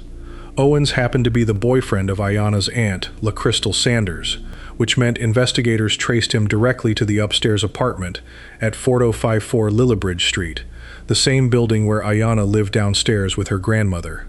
Police obtained a search warrant for that address, believing Owens was hiding inside. Detroit's police force at the time had multiple layers of specialized units, and the search for Owens was assigned to the department's Special Response Team, an elite unit trained for high-risk raids. One member of that team was an officer named Joseph Weekly. Weekly had a public profile beyond his police work. He had appeared on an A&E reality series called Detroit SWAT, and on the night of the raid, a film crew from another A&E show, The First 48, was riding along with the Special Response Team, recording footage for their program about homicide investigations. That crew captured the outside of the raid from the street. What happened inside the home was never filmed by them. Police arrived at the Lillibridge Street duplex by about 12:40 in the morning on Sunday, May 16, 2010. Their target, Chauncey Owens, was believed to be in the upstairs unit. Downstairs, in the front room of the apartment where Myrtilla Jones lived, 7-year-old Ayanna was asleep on the couch. Her grandmother was nearby in the same room. To gain entry and disorient anyone inside, officers on the Special Response Team fired a flash grenade through the front window of the downstairs apartment before making their move to enter. A flash grenade, sometimes called a flashbang, is designed to produce a blinding flash of light and a loud bang meant to stun and disorient people inside a space, giving officers an advantage as they move in. That grenade went through the window of the room where Ayanna was sleeping. Seconds after officers entered the house, Joseph Weekly fired his weapon. The bullet struck Ayanna in the neck. She died from the gunshot. Officer Weekly later stated that the flash grenade had blinded his view of the person on the couch in the living room, and he claimed that during the chaos of entry, Ayanna's grandmother, Myrtilla Jones, grabbed for his gun during a struggle, causing it to discharge. After the shot was fired, Weekly reported this account to his sergeant on the scene. Accounts of exactly what happened in those seconds differed sharply depending on who was describing them. Police, bystanders outside the home, and residents inside the house disagreed with each other about the sequence of events. Following the shooting, police arrested Myrtilla Jones and administered tests for both drugs and gunpowder residue on her. She was released the following morning, Sunday. At Weekley's later retrial in 2014, prosecutors disclosed that testing had found no trace of Myrtilla Jones's fingerprints on Weekley's gun, a detail that directly undercut his account of a struggle over the weapon. The Jones family's attorney, Jeffrey Feger, offered a different explanation entirely for how Ayanna had been shot. Feger argued that the shot that killed Ayanna had actually come from outside the home, fired by police through the open front door, rather than from inside during any kind of physical struggle with Weekley. This became one of the central disputes running through years of legal proceedings that followed. Upstairs, the raid concluded without incident on that front. Chauncey Owens, the man police had come to arrest in connection with Jereen Nobles' killing, was found in the upper floor apartment and surrendered without resistance. Owens was later found guilty of Blake's murder in a separate case, closing out the investigation that had originally sent the special response team to that address in the first place. Ayanna's death drew attention far beyond Detroit almost immediately.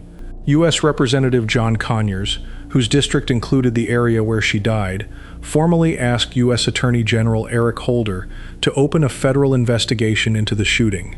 Her funeral, held on May 22, 2010, at Second Ebenezer Church in Detroit, drew a large crowd, and civil rights leader Reverend Al Sharpton gave her eulogy.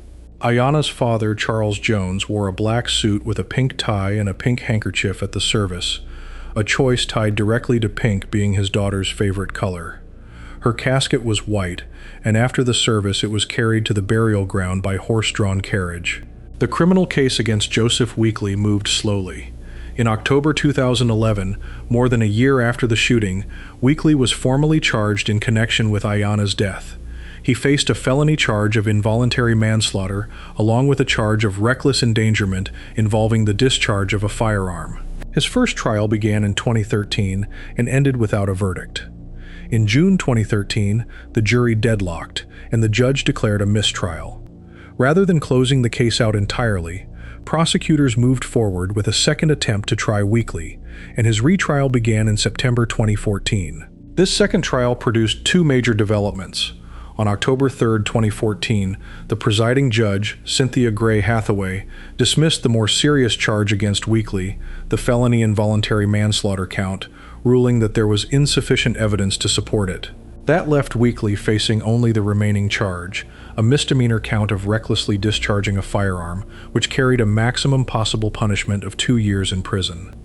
During the retrial, prosecutor Rob Moran argued to the jury that Weekley's account of the struggle with Myrtilla Jones was, in his words, a lie meant to cover up his own carelessness in handling his weapon. Moran told the jury that police training required officers to keep their finger off the trigger unless they intended to fire, and he argued that if Weekley had simply followed that basic training, Ayanna would still be alive. Weekley's defense attorney, Steve Fishman, pushed back against relying on Myrtilla Jones's account of events, particularly after she testified that she believed her granddaughter had been killed intentionally rather than accidentally. Jones maintained throughout that she never grabbed for Weekley's weapon. The jury in the second trial deadlocked as well, unable to reach a unanimous decision even on the single remaining misdemeanor charge. On a Friday in October 2014, Judge Hathaway declared a second mistrial after jurors indicated they were unable to resolve their disagreement, even after she urged them to keep working toward a decision. Following the announcement, Officer Weekley released a statement saying that regardless of any jury's decision, his life had already been, in his words, devastated and ruined irreparably by what happened on May 16, 2010. With 2 trials now behind them and 2 hung juries, Wayne County Prosecutor Kim Worthy had to decide whether to pursue a third trial against Weekley on the remaining misdemeanor charge. In January 2015, Worthy announced that the case against Weekley was being dismissed entirely, choosing not to pursue a third trial for the reckless discharge of a firearm charge. She described the outcome as unfortunate, but stated her intention to continue seeking accountability for Ayanna's death moving forward. Assistant Prosecutor Rob Moran, addressing the court on this decision, said the case was being dropped in what he called the best interests of justice. Outside the courthouse, A spokesperson for Ayanna's family criticized the judge's earlier comments during the case, stating directly that Weekly should not be treated as, in their words, a scapegoat. With the criminal case against Weekly closed, the legal fight moved fully into civil court, where the Jones family had already filed suit in 2015 against both Weekly and the Detroit Police Department.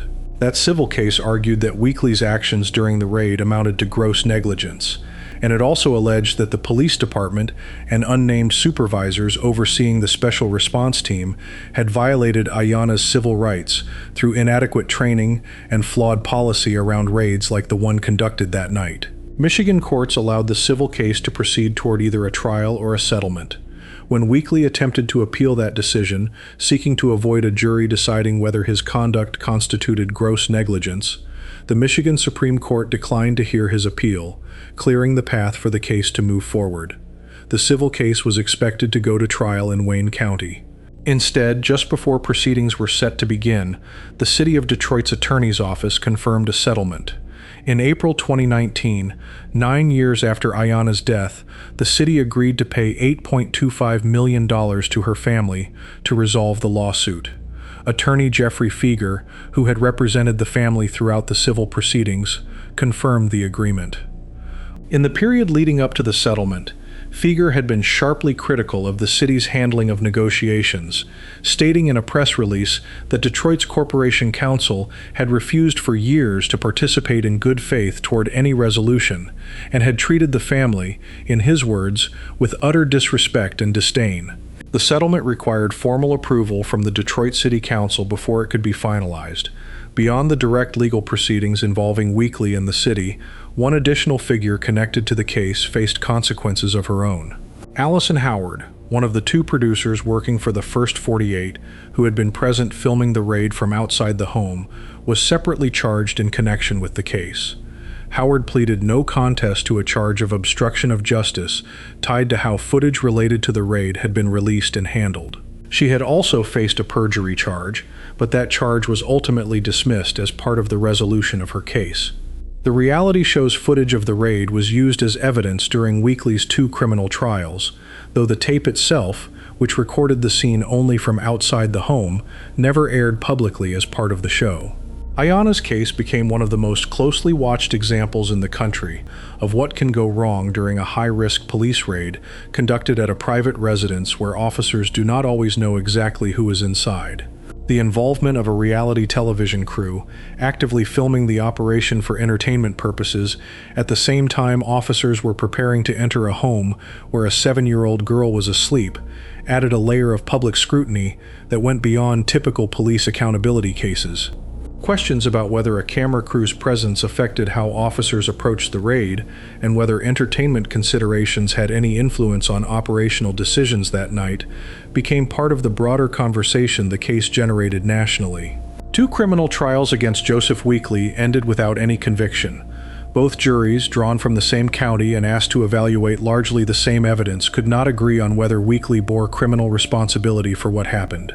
The physical evidence that did exist, particularly the finding that Myrtilla Jones's fingerprints were absent from Weekly's weapon, worked against his stated account of a struggle causing an accidental discharge, yet that evidence alone was not enough to produce a unanimous guilty verdict in either trial. The $8.25 million civil settlement, reached nearly a decade after Ayanna's death, represented the only concrete financial accountability that came out of the case, separate entirely from any criminal finding of guilt or innocence. Ayanna Stanley Jones would be in her mid-20s today. Instead, her name remains tied permanently to a set of legal proceedings that started with a search warrant meant for someone else entirely, in an apartment 1 floor above where she was sleeping, and ended with 2 hung juries, and a settlement paid 9 years after a flash grenade came through her living room window. Before we move on, if you're enjoying this analysis, please consider subscribing. It helps the channel tremendously. 2 criminal trials ended in stalemate, and the only real answer the Jones family ever received came in the form of a settlement check nearly a decade later. The next case moves away from questions of police procedure and lands squarely inside a Detroit area marriage, where a husband's staged story about his missing wife slowly came apart piece by piece. Case 7. The Murder of Tara Grant, Washington Township, Michigan, 2007. Tara Lynn Grant was born on June 28, 1972, in Perkins, Michigan, a small community in the state's Upper Peninsula, to parents Mary and Gerald Destramp. She grew up alongside her sister Alicia, attending public schools before going on to Michigan State University, where she earned a bachelor's degree in business. That degree led to a strong career. By the mid-2000s, Tara was working as an operations manager for Washington Group International, an engineering and construction firm headquartered in Boise, Idaho, though she worked out of the company's office in Troy, Michigan. Her job required extended travel, including long stretches based out of the company's office in San Juan, Puerto Rico, along with other trips overseas to locations like London. Tara married Stephen Grant, and by 2007 the couple had 2 young children together, a 7-year-old daughter named Lindsay and a 3-year-old son named Ian. They lived in Washington Township, a community in Macomb County just north of Detroit. Their household ran on an arrangement that was, by the standards of many 2-income families, reversed from tradition. Tara was the primary breadwinner, earning a 6-figure salary through her work at Washington Group International. Stephen worked at his father's tool and die shop in nearby Mount Clemens, but he had also dropped out of Michigan State University years earlier and had spent time working in sales before settling into the family business. He served as the primary caretaker for the children while Tara traveled for work. Their combined income was substantial enough that the family also employed a live-in au pair, a young woman brought in through a placement agency to help with childcare, a common arrangement for families where one parent traveled frequently. The au pair living with the Grants at the start of 2007 was a woman named Verena Dierkes, who had come from Alhausen, Germany, and joined the household around August 2006. Dierkes helped care for Lindsay and Ian while Tara was away on business, and while Stephen managed his own schedule at the tool and die shop. According to testimony Dierkes later gave in court, her relationship with Stephen Grant began as flirtatious a few months into her time with the family and slowly escalated from there. On February 1, 2007, Stephen told her directly that he wanted to sleep with her. Tara returned home from a business trip to Puerto Rico on February 9, 2007. That evening, an argument broke out between Tara and Stephen. According to statements Stephen gave to investigators and later to reporters, the fight centered on Tara's frequent travel for work and the strain it put on their marriage. What Stephen did not disclose to police or to the public in the days that followed was that the argument turned violent, and that during it, he strangled his wife to death. The medical examiner who later performed Tara's autopsy, Dr. Daniel Spitz of the Macomb County Medical Examiner's Office, determined that she died from asphyxiation caused by manual strangulation, and that she likely lost consciousness within 60 to 90 seconds and was dead within about 4 minutes. The children, ages 7 and 3, were asleep elsewhere in the house while this happened. After killing Tara, Stephen did not call police. Instead, he transported her body to USG Babbitt, his family's machine shop in Mount Clemens, and used a saw to dismember it. He then scattered most of the remains at Stony Creek Metro Park in nearby Shelby Township, a public park nowhere near his home, keeping only her torso, which he stored in a plastic bin in the garage of the family home in Washington Township. According to later accounts, Stephen initially left more of the remains at the park, but when he learned police intended to search the area, he returned and retrieved part of the body, bringing it back to his own garage rather than risk it being found where he had left it. 5 days passed with no report to police. Then, on February 14, 2007, Valentine's Day, Stephen Grant contacted the Macomb County Sheriff's Office in Mount Clemens to report that Tara was missing. He told investigators that she had left the home following their argument on February 9th and had not returned. In his account, he described overhearing Tara talking to someone on the phone the night of the argument, telling that person, "I'll meet you at the end of the driveway," implying she had left voluntarily, possibly to meet someone else. He told police this was not the first time Tara had left home for a stretch, and that this history was why he had waited 5 days before reporting her missing, rather than calling immediately. When detectives pressed him on that delay, he repeated that the couple had argued before and that he believed she needed space. Stephen also suggested to investigators, and later to the media, that he suspected Tara might be having an affair with her boss, offering that as a possible explanation for why she would have left without telling him where she was going. The day after his missing persons report, on February 15th, Stephen was arrested on an unrelated charge connected to driving. As the investigation into Tara's disappearance developed, cracks began appearing in Stephen's story. 2 days after his report, on February 16th, a local reporter working the story learned that a co-worker of Stephen's had once dated a woman named Dina, who had also previously dated Stephen. That reporter obtained emails Stephen had sent to Dina. When police questioned Dina directly, she denied knowing anything about Tara's whereabouts.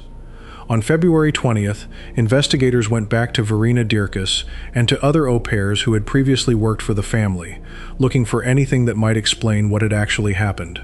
Dierkes told police that Stephen had told her Tara left on her own, matching the story he had given investigators, but her account of her personal relationship with Stephen and the fact that the two had shared a bed the night before Tara's murder had not yet come out publicly. Investigators also grew suspicious after Stephen refused to take a polygraph test and after inconsistencies turned up in his emails and other statements. That combination of red flags led detectives to expand their search physically. On February 24, 2007, police searched the wooded, snow-covered grounds of Stony Creek Metro Park, the same park where Stephen had dumped most of Tara's remains. That initial search turned up nothing. Shortly afterward, a woman out walking her dog near the park found a plastic bag with visible blood inside it. Forensic testing confirmed the blood was human, and the bag also contained dog hair that matched the Grant family's own dog, directly tying the discovery back to the family. That connection gave investigators what they needed to search the Grant home itself. On March 2, 2007, police executed a search warrant at the house in Washington Township. During that search, a detective noticed a plastic Rubbermaid storage container labeled boy clothes sitting in the garage, a container that had not been present during an earlier search of the property weeks before. Investigators opened it and found Tara's torso inside, confirming what the blood-soaked bag from the park had already strongly suggested. She had been murdered, and her body had been dismembered. While deputies were still inside conducting the search, Stephen Grant borrowed a friend's pickup truck and drove away from the property. Police immediately secured an open murder arrest warrant for him, a charge that allows prosecutors to pursue the appropriate level of homicide once the full facts of the case are established, without yet specifying whether it would be first-degree or second-degree murder. At the time, detectives had not yet determined how the case would ultimately be charged.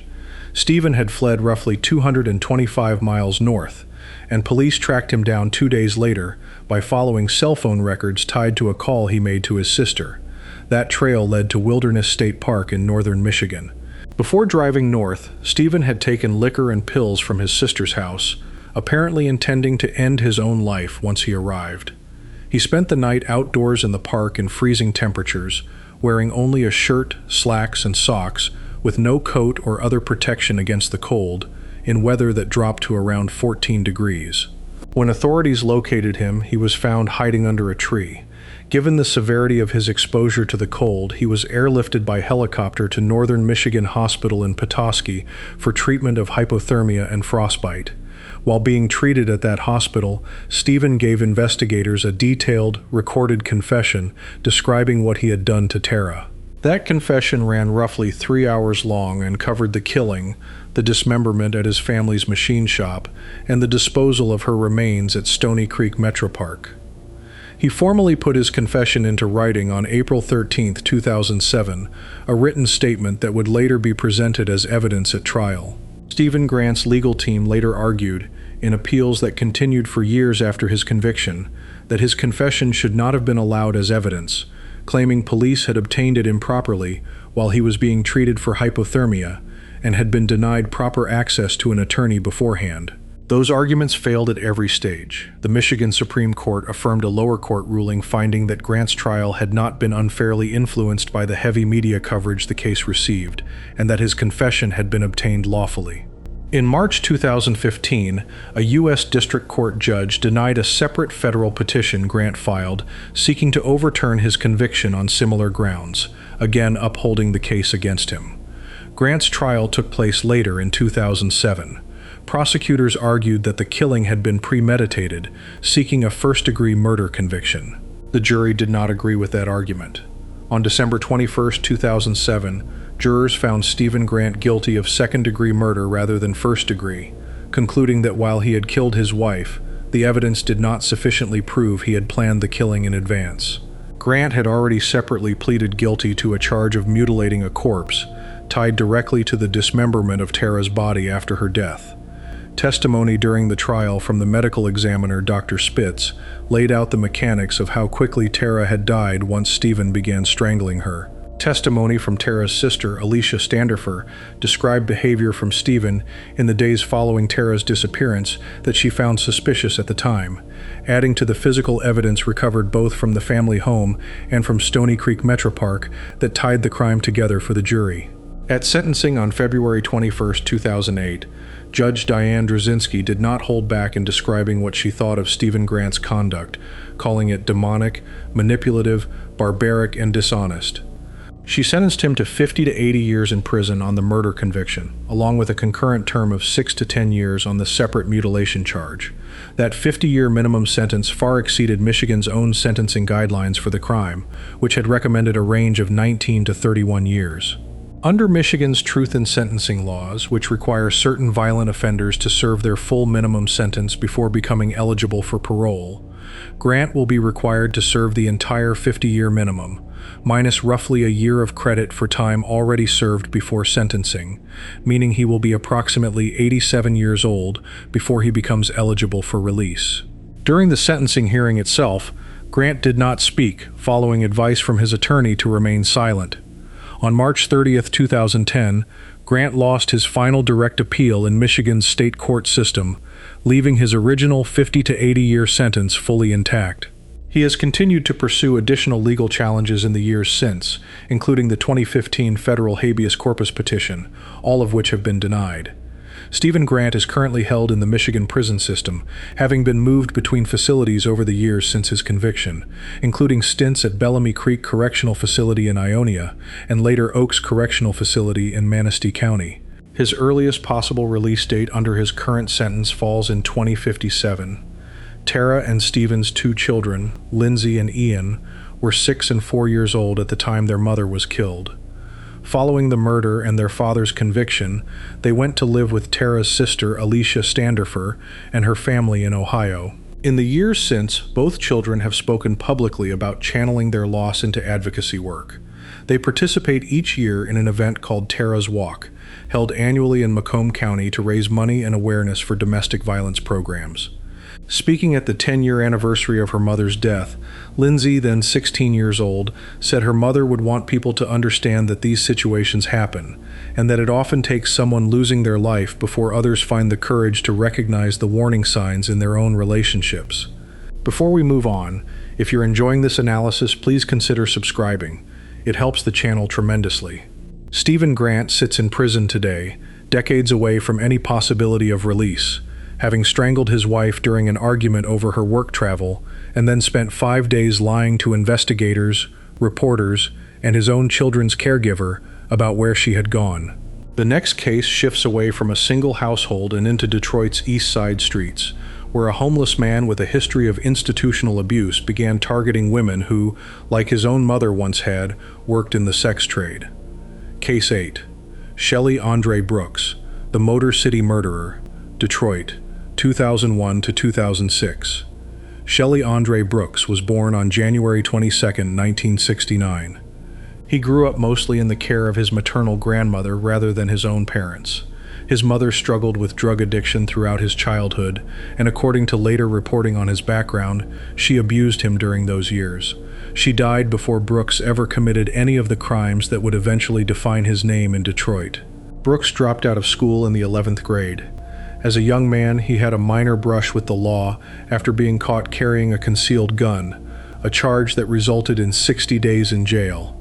After that stint behind bars, he drifted into homelessness, a condition that would last for more than a decade. He got by however he could during those years, working occasional jobs, including work in restaurants, while living without a permanent home on Detroit's streets. That combination, a childhood shaped by abuse and addiction, an early criminal record, and more than 10 years of homelessness put Brooks in direct and constant contact with the same world he would later prey on. Beginning in 2001, when he was 32 years old, Brooks began targeting women in Detroit, most of them sex workers, many of them also struggling with drug addiction of their own. He used his own experience living on the streets to gain their trust, approaching them the way anyone familiar with that world would recognize, before turning that familiarity into a weapon. His method followed a consistent pattern. Brooks would approach a woman with the promise of cash in exchange for sex, then lead her to a remote or abandoned location, most often vacant buildings scattered across Detroit's east side. Once he had a woman isolated somewhere with no witnesses nearby, he attacked her. According to accounts drawn from his later confession and from the physical evidence tied to each case, Brooks beat his victims with whatever was available at the scene, including rocks and sticks, and raped them either during the attack or after they were already dead or dying. He then left their bodies, unclothed, inside the same abandoned buildings or houses where the attacks had taken place. Then Detroit Police Chief Ella Bully Cummings later told reporters that the string of killings tied to this pattern appeared to have begun as early as 1999, 2 years before the first murder that would ultimately be confirmed and charged against Brooks. All of his identified victims were black women in their 30s, 40s, or 50s. Investigators eventually confirmed 7 murders directly tied to Brooks through DNA evidence. Sandra Davis, in her 50s, killed in August 2001.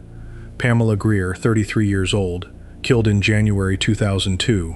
Marion Woods Daniels, 36. Rhonda Miles, 45. Thelma Johnson, 30. And Melissa Toston, 38. Reporting on the exact dates for several of these murders varies somewhat between sources, a reflection of how difficult it was, at the time, to pin down precise timelines for victims who were often reported missing long after they had actually disappeared, if they were reported missing at all.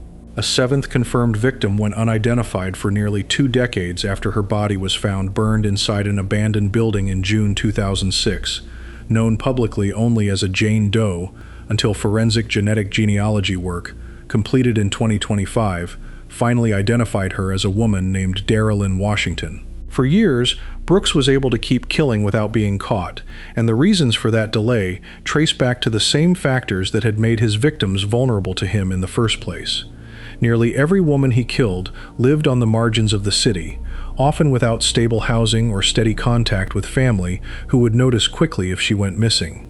Sex work and drug addiction carried enough stigma at the time that police departments across the country, including Detroit's, were sometimes slower to treat disappearances or deaths connected to that world with the same urgency given to other missing persons cases.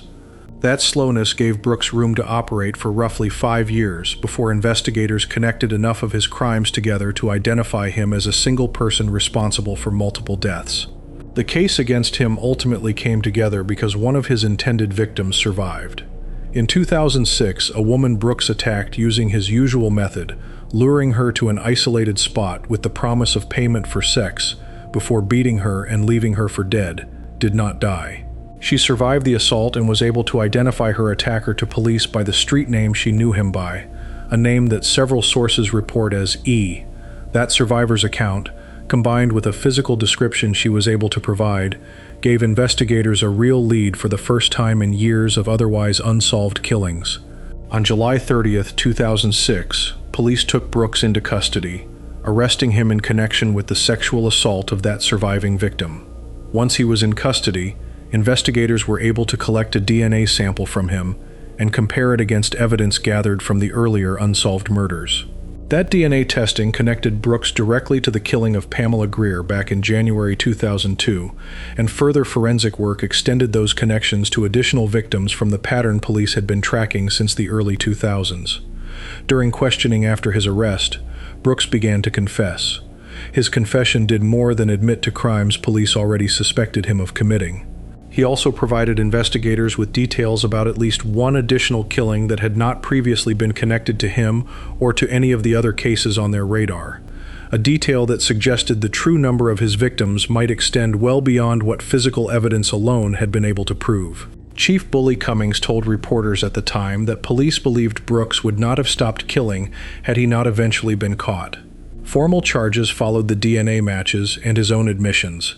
Brooks was initially charged with 7 counts of premeditated murder and 7 counts of felony murder, charges tied to the string of killings investigators had connected to him through forensic evidence. Police also indicated publicly that Brooks was considered a suspect in as many as 7 additional unsolved killings of women in Detroit, sharing the same pattern: women who had been sex workers beaten to death and left in abandoned buildings across the city's east side between 2001 and 2006. That would have brought his total possible victim count as high as 14, though no additional charges beyond the confirmed cases were ever filed connecting him to those other suspected killings. Brooks went to trial in 2007. Rather than facing all of his charges in a single proceeding, prosecutors pursued separate trials for individual murders. In the first of these trials, a Wayne County jury convicted Brooks of first-degree murder in the killing of Pamela Greer. Under Michigan law, a conviction for first-degree murder carries an automatic sentence of life in prison without the possibility of parole, since Michigan abolished capital punishment in 1846 and has never reinstated it, making life without parole the most severe sentence available in the state for any crime. Roughly a week after that first conviction, Brooks stood trial again, this time for the murder of Rhonda Miles. A second Wayne County jury convicted him of first-degree murder in that case as well. With 2 separate convictions for first-degree murder, both carrying automatic life sentences without parole, Brooks's fate was effectively settled through those 2 trials alone.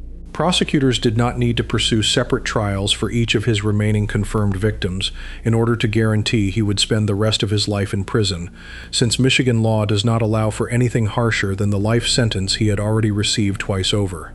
According to Michigan Department of Corrections records, Brooks is currently serving his sentence at the G. Robert Cotton Correctional Facility on a combination of charges that includes criminal sexual conduct, assault with intent to commit murder, and 2 counts of first-degree murder.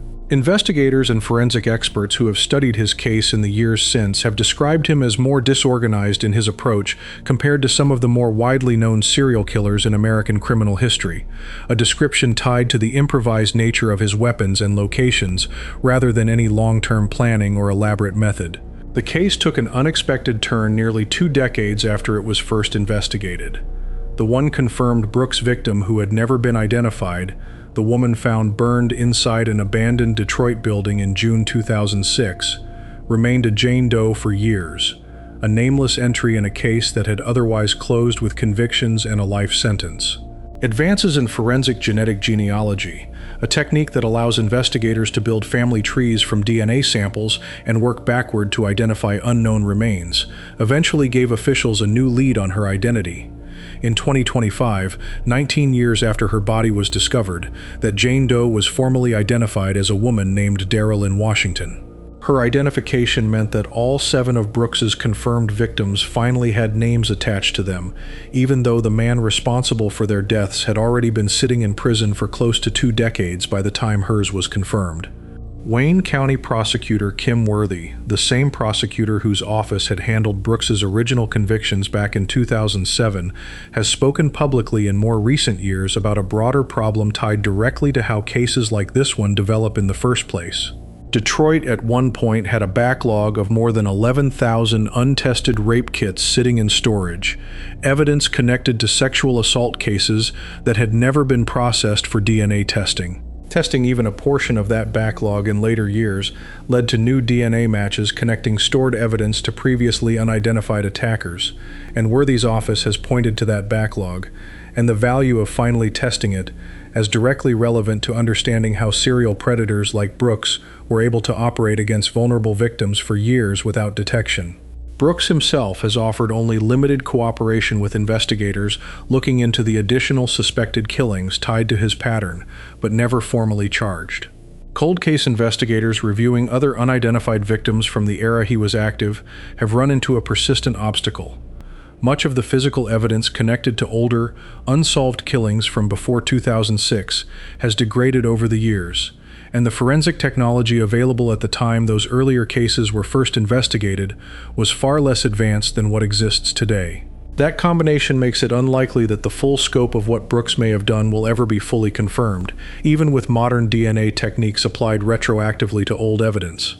What remains certain is the pattern that ran through every confirmed case tied to Shelly Andre Brooks. 7 women, all black, all in their 30s, 40s, or 50s, most of them sex workers struggling with addiction, approached on Detroit streets with an offer of quick cash, led to isolated and abandoned buildings on the city's east side, and killed there over the course of 5 years before one survivor's account finally gave police the lead they needed to stop him. The gap between the first confirmed killing in 2001 and his arrest in 2006 measured 5 years, and even now, with him serving consecutive life sentences without the possibility of parole, the full number of women he may have killed during that stretch remains something investigators have never been able to fully close the book on. Before we move on, if you're enjoying this analysis, please consider subscribing. It helps the channel tremendously. Shelly Andre Brooks sits in a Michigan prison today, convicted twice over of first-degree murder, suspected in as many as a dozen more killings that were never formally charged, and connected to a Detroit rape kit backlog problem that outlasted his own trial by nearly 2 decades. The next case moves to another Detroit area serial killer whose known killings stretch across state lines, a former bank robber whose confessions once again outpaced what prosecutors could actually prove in court. Case 9. Donald Murphy, the Detroit Prostitute Murders, 1980. Donald Murphy was born in Detroit in 1944. He grew up to become the father of 6 children, and by the time his name became connected to a string of murders in his own city, he had already built a criminal record spanning more than a decade. His first known conviction came on February 10, 1967, when he was found guilty of what court records at the time labeled carnal knowledge of a female, a legal term used in that era to describe rape. He was 23 years old, and the sentence he received was 6 months at the Detroit House of Correction, along with a fine of $1,000. 2 years later, on July 28, 1969, Murphy was arrested again, this time for unarmed bank robbery. That charge carried far more serious weight than his earlier conviction, and he was sentenced to 8 years in federal prison. He did not serve the full term. Murphy was paroled on October 10, 1972, having served roughly 3 years of his 8-year sentence. Between his release and the events that would eventually define his case, he continued running into trouble with the law. By 1980, he was 36 years old, living on Schaefer Avenue in Detroit, and on probation for a concealed weapons charge dated back to April 7 of that year. He was, in other words, already a known offender under active court supervision when the killings connected to his name began. Detroit in 1980 was in the middle of something disturbing. Between January and December of that year, 18 young women, many of them working as sex workers, were killed across the city. Their bodies were found scattered between the Detroit River and the city's northwest corner. As investigators worked through the growing number of cases, a theory took shape that would end up shaping the entire course of the investigation. Police came to believe that at least 2 separate killers, working independently of one another, were operating in Detroit during roughly the same window of time. That theory grew out of clear differences in how various victims had been killed and where their bodies had been found, differences that did not fit a single consistent pattern the way killings tied to one offender typically do. Among the 18 deaths recorded that year, investigators eventually connected a specific group of victims to Donald Murphy. A woman named Jeanette Woods, 24 years old, had a history of prostitution-related arrests and had twice been admitted to Detroit Osteopathic Hospital in September 1979 for injuries from beatings. On April 18, 1980, Woods left her mother's house on Hill Street around 9 in the evening, telling her family she was going to meet a boyfriend. She never returned. The following morning, a passerby found her body on the sidewalk on Melrose Street, near Interstate 375. She had been beaten, strangled, sexually assaulted, and her throat had been slashed. Another woman connected to this series of killings was Diane Burks, 22 years old and a mother of 2 children, who had traveled to Detroit from Chicago. Burks was last seen leaving the home of her sister's boyfriend on Littlefield Street. Betty Jean Rambert, 26 years old, was another victim tied to the pattern. Her body was found bludgeoned and stabbed, left beneath some hedges in a vacant lot in Detroit. Cynthia Angela Warren was stabbed and beaten and left in bushes in another vacant lot. The weapon used to kill her, a pickaxe handle, would later become one of the most important pieces of physical evidence tied directly to Murphy. The case that ultimately led to Murphy's arrest, and the one piece of the pattern that broke the entire investigation open, involved a woman who survived. Cheryl Harris was a 21-year-old waitress who accepted a ride home from a man she knew as one of the regular customers where she worked. During the encounter that followed, Harris was sexually assaulted, beaten, and strangled with pantyhose. According to accounts of the attack, Harris fought back hard, biting her attacker on the chest during the struggle. He responded by using her own sweater to choke her into unconsciousness. He then drove for hours with Harris unconscious in the car before eventually dumping her, nude, with her hands tied behind her back with pantyhose, in the yard of a vacant house. Harris was not dead. She regained consciousness, and despite still being bound, she managed to crawl toward a nearby house. She reached the homeowner, who called police. Harris was able to describe her attacker in detail, along with a description of the vehicle he had used. That description led investigators directly to Donald Murphy, 36 years old, of Schaefer Avenue, already known to police as a convicted sex offender and bank robber currently on probation. Police arrested him based on Harris's description. Once Murphy was in custody, investigators searched his property and his vehicle. Inside the trunk of his car, they found the pickaxe handle that had been used to kill Cynthia Angela Warren. Hair samples recovered from that same pickaxe handle were also found to match Betty Jean Rembert, tying Murphy physically to a second victim through a single piece of evidence. Investigators also connected Murphy to Cecilia Marie Knott, 23 years old, whose nude body had been found in the northwest part of the city on November 7th, apparently stabbed, with a sweater tied around her neck. Murphy later admitted that he had solicited Knott's services the day before her body was found, and that while the two of them were having sex, he began stabbing her in the chest and neck before dumping her body in the Littlefield area. Not long after his arrest, Murphy began confessing. His admissions extended well beyond the handful of cases investigators already had physical evidence connecting him to. Murphy told police he had killed at least 10 sex workers in Detroit, a number that included at least 3 cases that had, up until that point, been assigned to a different suspect entirely. That other suspect was a man named David Payton, a 23-year-old girls' basketball coach from Highland Park who had previously played basketball at Xavier University in Cincinnati, Ohio. Payton had been arrested in November 1980 after soliciting prostitution services from an undercover officer named Anita Hicks. Because of his earlier minor offenses, police had already publicly named Payton as a suspect in 4 of the killings tied to the broader pattern, including the deaths of Woods, Rembert, Burks, and a 24-year-old woman named Rosemary Frazier, who had been found nude and strangled on May 30th. Payton had also been questioned separately in connection with an unrelated rape, and investigators looking into a series of murders in Cincinnati, tied to the period when Payton had played basketball there, briefly considered him a suspect in that unrelated set of cases as well. The overlap between Murphy's confession and the cases already publicly attached to Payton created real confusion for investigators trying to sort out which killer was actually responsible for which death.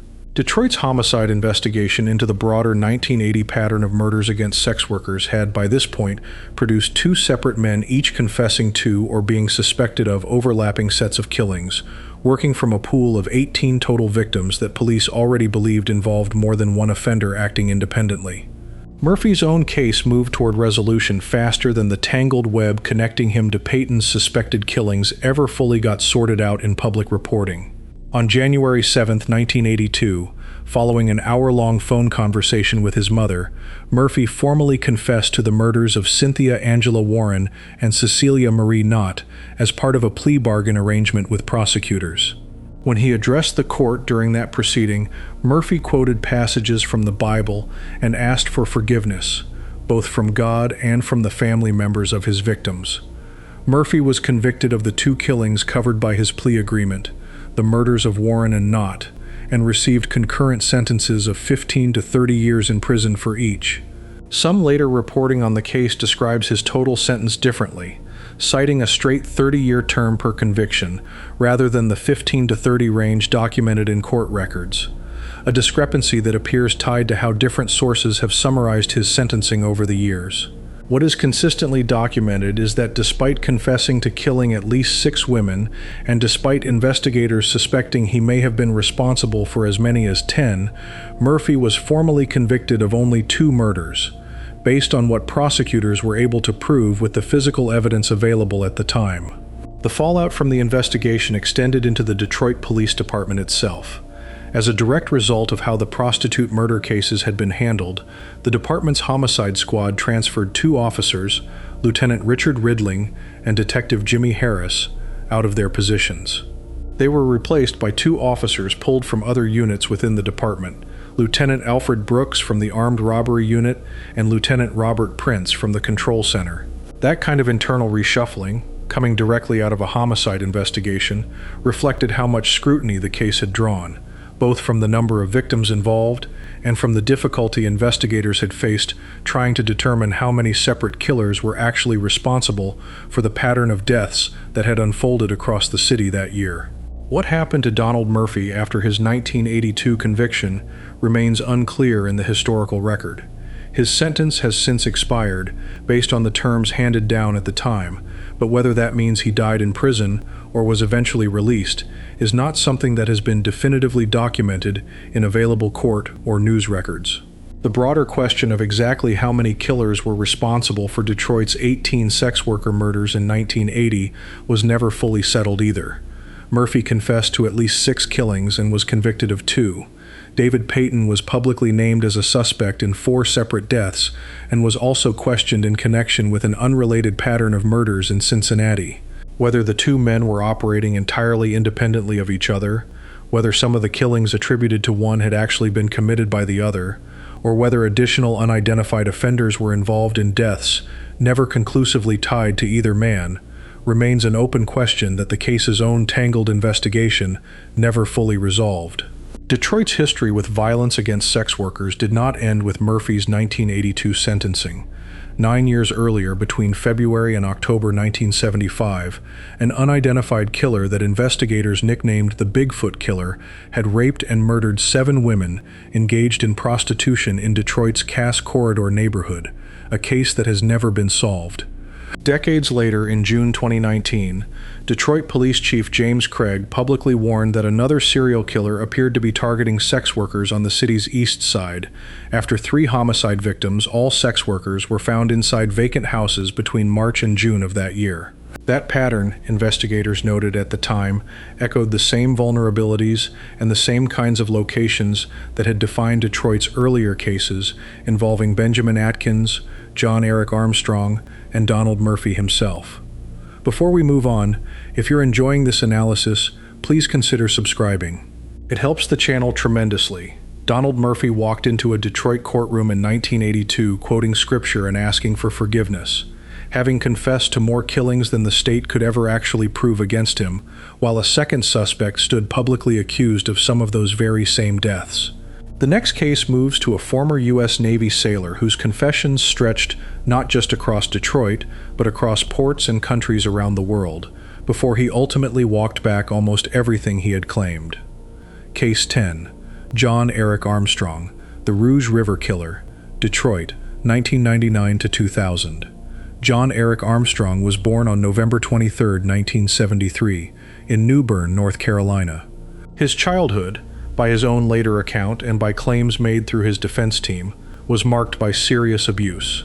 Armstrong claimed his biological father was abusive toward both him and his mother, and that his father sexually abused him when he was a child.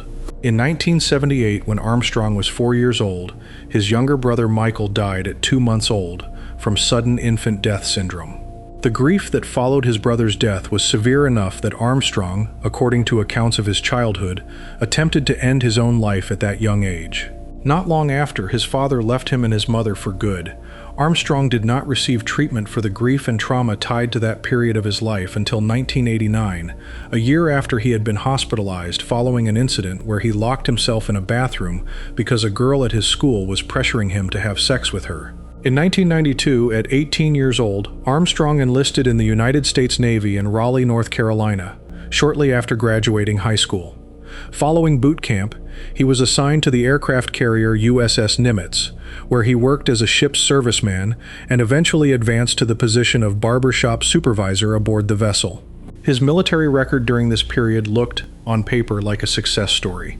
He received promotions, including advancement to seaman, and earned 2 Good Conduct Medals, along with a Navy and Marine Corps Achievement Medal. Fellow sailors gave Armstrong the nickname Opie, a reference to the young, innocent character from The Andy Griffith Show, based on his youthful appearance, red hair, and freckles. That nickname would later stand in sharp contrast to what investigators eventually connected him to. During his years in the Navy, Armstrong's service took him through deployments based out of Newport News, Virginia, and Washington State, including stops in Seattle and Bremerton, along with extensive international travel to ports across the Asia-Pacific region, including Honolulu, Hong Kong, Thailand, and Singapore. Armstrong was honorably discharged from the Navy in 1999. After leaving the military, he settled in Dearborn Heights, Michigan, a suburb just outside Detroit, where he enrolled at Schoolcraft College in nearby Livonia. He built what looked, from the outside, like an ordinary life. He married and had a young son, with a second child on the way. He worked at a Target store and later took a job refueling planes at Detroit Metropolitan Airport. His appearance remained unassuming, almost childlike, the same quality that had earned him his nickname years earlier in the Navy.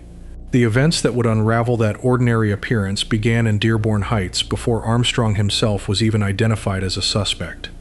On December 3, 1999, a woman named Monica Johnson was found beaten and unconscious.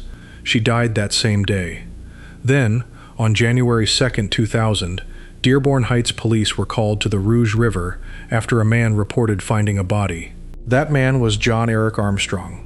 He told police he had felt nauseated and had stopped to vomit near the river when he came across the partially clothed body of a woman in the icy water. The woman was identified as 39-year-old Wendy Jordan, who had previous arrests for soliciting in Detroit. Investigators at the scene ruled out suicide, concluding that Jordan had been thrown from a bridge, either to harm her, kill her, or dispose of her body. Her hands were wrapped in plastic at the scene to preserve potential DNA evidence, and police questioned Armstrong as the person who had reported finding her. He was not arrested at that time. That decision not to arrest Armstrong immediately would carry heavy consequences. While Dearborn Heights investigators continued looking into Wendy Jordan's death, Armstrong kept killing. On April 2, 2000, Armstrong attempted to murder a woman named Wilhelmina Drain after she got into his Jeep. Drain fought back, spraying him with mace, and was able to escape. Days later, on April 7th, Armstrong offered a man named Devon Marcus $40 for sex and attempted to strangle him. Marcus also managed to escape and immediately contacted police, providing a description that identified Armstrong as his attacker. 3 days after that, on April 10th, police searching a railroad yard in southwest Detroit found 3 bodies. One body was visible in plain view from the tracks. A second, in the early stages of decomposition, was found nearby in a culvert. A third, even more decomposed than the other 2, was discovered close by. All 3 victims showed ligature markings around their necks, and the official cause of death for each was determined to be strangulation. Each body had also been posed in a sexually provocative position. Detective work using fingerprints identified the 3 women as Robin Brown, 20 years old, Rosemarie Felt, 32, and Kelly Hood, 34. All 3 had previous arrests, and all 3 had ties to sex work in the Detroit area. Investigators looking at how deliberately the bodies had been left, rather than hidden, drew a specific conclusion about what that choice revealed. A forensic psychologist who later studied the case noted that leaving bodies out in the open, rather than concealing them, can indicate someone who wants law enforcement to find the victims, and can potentially point to an offender who, on some level, wants to be caught. Former Detroit Police Inspector Don Johnson, reviewing the pattern connecting the 3 railroad yard victims, said investigators could clearly see the same person had committed all 3 killings. The break in the case came from Wilhelmina Drain, the woman who had escaped Armstrong's attempted attack on April 2nd.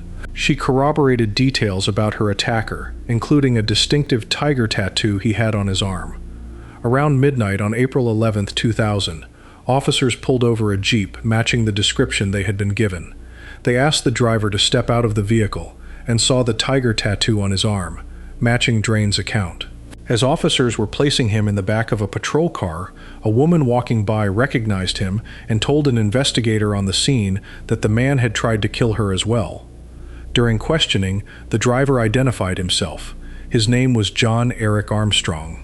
As the interrogation continued, a detective with the Wayne County Sheriff's Office named James Hines used a direct approach with Armstrong, touching his hand during questioning and referencing DNA evidence, telling him that investigators had left a little bit of themselves on him and had a lot of him on the victims.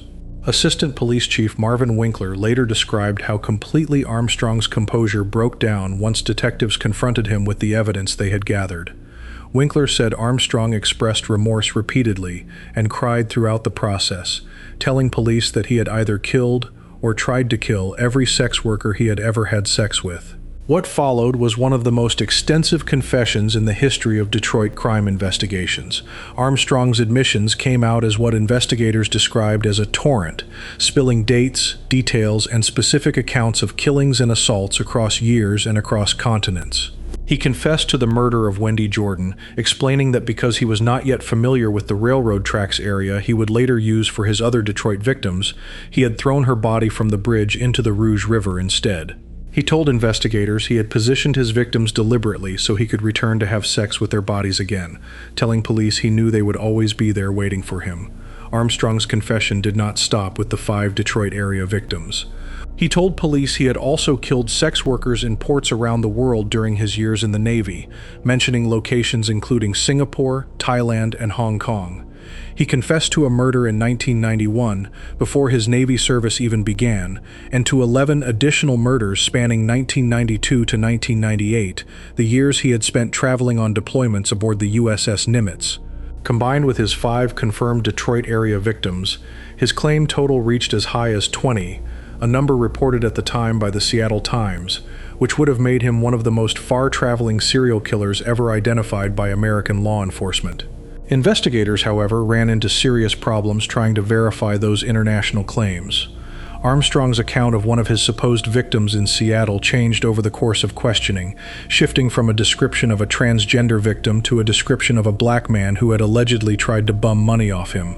That kind of inconsistency led police to doubt how much of Armstrong's broader confession could actually be trusted as factual, as opposed to details he may have added, confused, or invented during an emotional and clearly unstable confession process. The FBI opened an investigation into Armstrong's claims about killings tied to his Navy service and international travel, but none of those claimed murders were ever confirmed, charged, or prosecuted in any jurisdiction. What prosecutors in Michigan could prove, using physical evidence rather than relying on the more uncertain parts of Armstrong's confession, was strong enough to secure convictions on the Detroit area cases. Armstrong's trial for the murder of Wendy Jordan began in March 2001. Prosecutor Elizabeth Walker argued that Armstrong had solicited Jordan for sex, strangled her inside his vehicle, and then dumped her body from the bridge over the Rouge River in Dearborn Heights. Forensic evidence backed up that account directly. Armstrong's semen was found in Jordan's body, and fibers from her clothing were recovered from inside his Jeep. Prosecutors also presented the recorded confession Armstrong had given police during his initial questioning, a confession described as tearful and rambling throughout. Armstrong's defense, led by attorney Robert Mitchell, pursued an insanity-based argument built around Armstrong's claimed history of childhood sexual abuse by his father. A defense expert witness testified that this trauma had left Armstrong suffering from nightmares, hallucinations involving images of his father, chronic depression, alcoholism, a personality disorder, and other related conditions. Mitchell also argued that Armstrong's confession may have been coerced, pointing to portions of the recorded interrogation where Armstrong could be heard repeatedly asking to leave and to be with his wife and son. Mitchell suggested that Armstrong's upbringing in a rural area had made him easier for Detroit area police to pressure during questioning, arguing that someone raised in the city itself would have been more street-savvy and less likely to break down the way Armstrong had. The jury did not accept the insanity defense. Armstrong was found guilty of Wendy Jordan's murder and sentenced to life in prison without the possibility of parole. A second trial followed for the murder of Kelly Hood, one of the 3 women found in the Southwest Detroit Railroad yard, and that trial also ended in a conviction, resulting in a second life sentence. For the remaining Detroit area killings, Armstrong entered guilty pleas to second-degree murder rather than proceeding through additional full trials, and received an additional 31 years in prison tied to those pleas. At the time of his sentencing, Armstrong still technically faced additional murder trials in Detroit connected to some of the remaining confirmed cases, and FBI officials continued looking into his broader, unsubstantiated claims about killings across multiple countries. No trial dates were ultimately set for any charges beyond what he had already been convicted of or pleaded to in Michigan, and authorities never pursued extradition proceedings related to his claimed international killings, since none of those claims could be independently verified with physical evidence the way his Detroit area crimes had been. Wendy Jordan's family later learned just how close investigators had come to catching her killer before he could kill again. Jordan had left home around 9 o'clock on New Year's Day, telling family she was going out, and never returned. 2 days later, they learned her body had turned up in the Rouge River. What her family did not know at the time, and what only became clear after Armstrong's eventual arrest, was that Dearborn Heights police had already questioned the man responsible for her death within days of finding her body, when Armstrong reported discovering it himself. Investigators later acknowledged that bureaucratic delays and jurisdictional caution within the Wayne County Prosecutor's Office had slowed the process of moving against Armstrong as a suspect, a delay that allowed him to kill 3 more women in the months that followed before he was finally arrested in April 2000. John Eric Armstrong is currently serving his sentence in a Michigan maximum security prison. 5 confirmed murders in the Detroit area, all women connected to sex work, stand as the only killings ever proven against him in a court of law, despite a confession that, at its widest and least verified extent, suggested a body count spanning 3 continents and nearly a decade of his life. The Navy nickname that once made him seem harmless, tied to his youthful face and easy manner, turned out to describe nothing real about the man investigators eventually connected to a river, a railroad yard, and a pattern of violence that outlasted every early chance law enforcement had to stop him sooner. If you enjoyed this breakdown, make sure to subscribe, and I'll see you in the next video.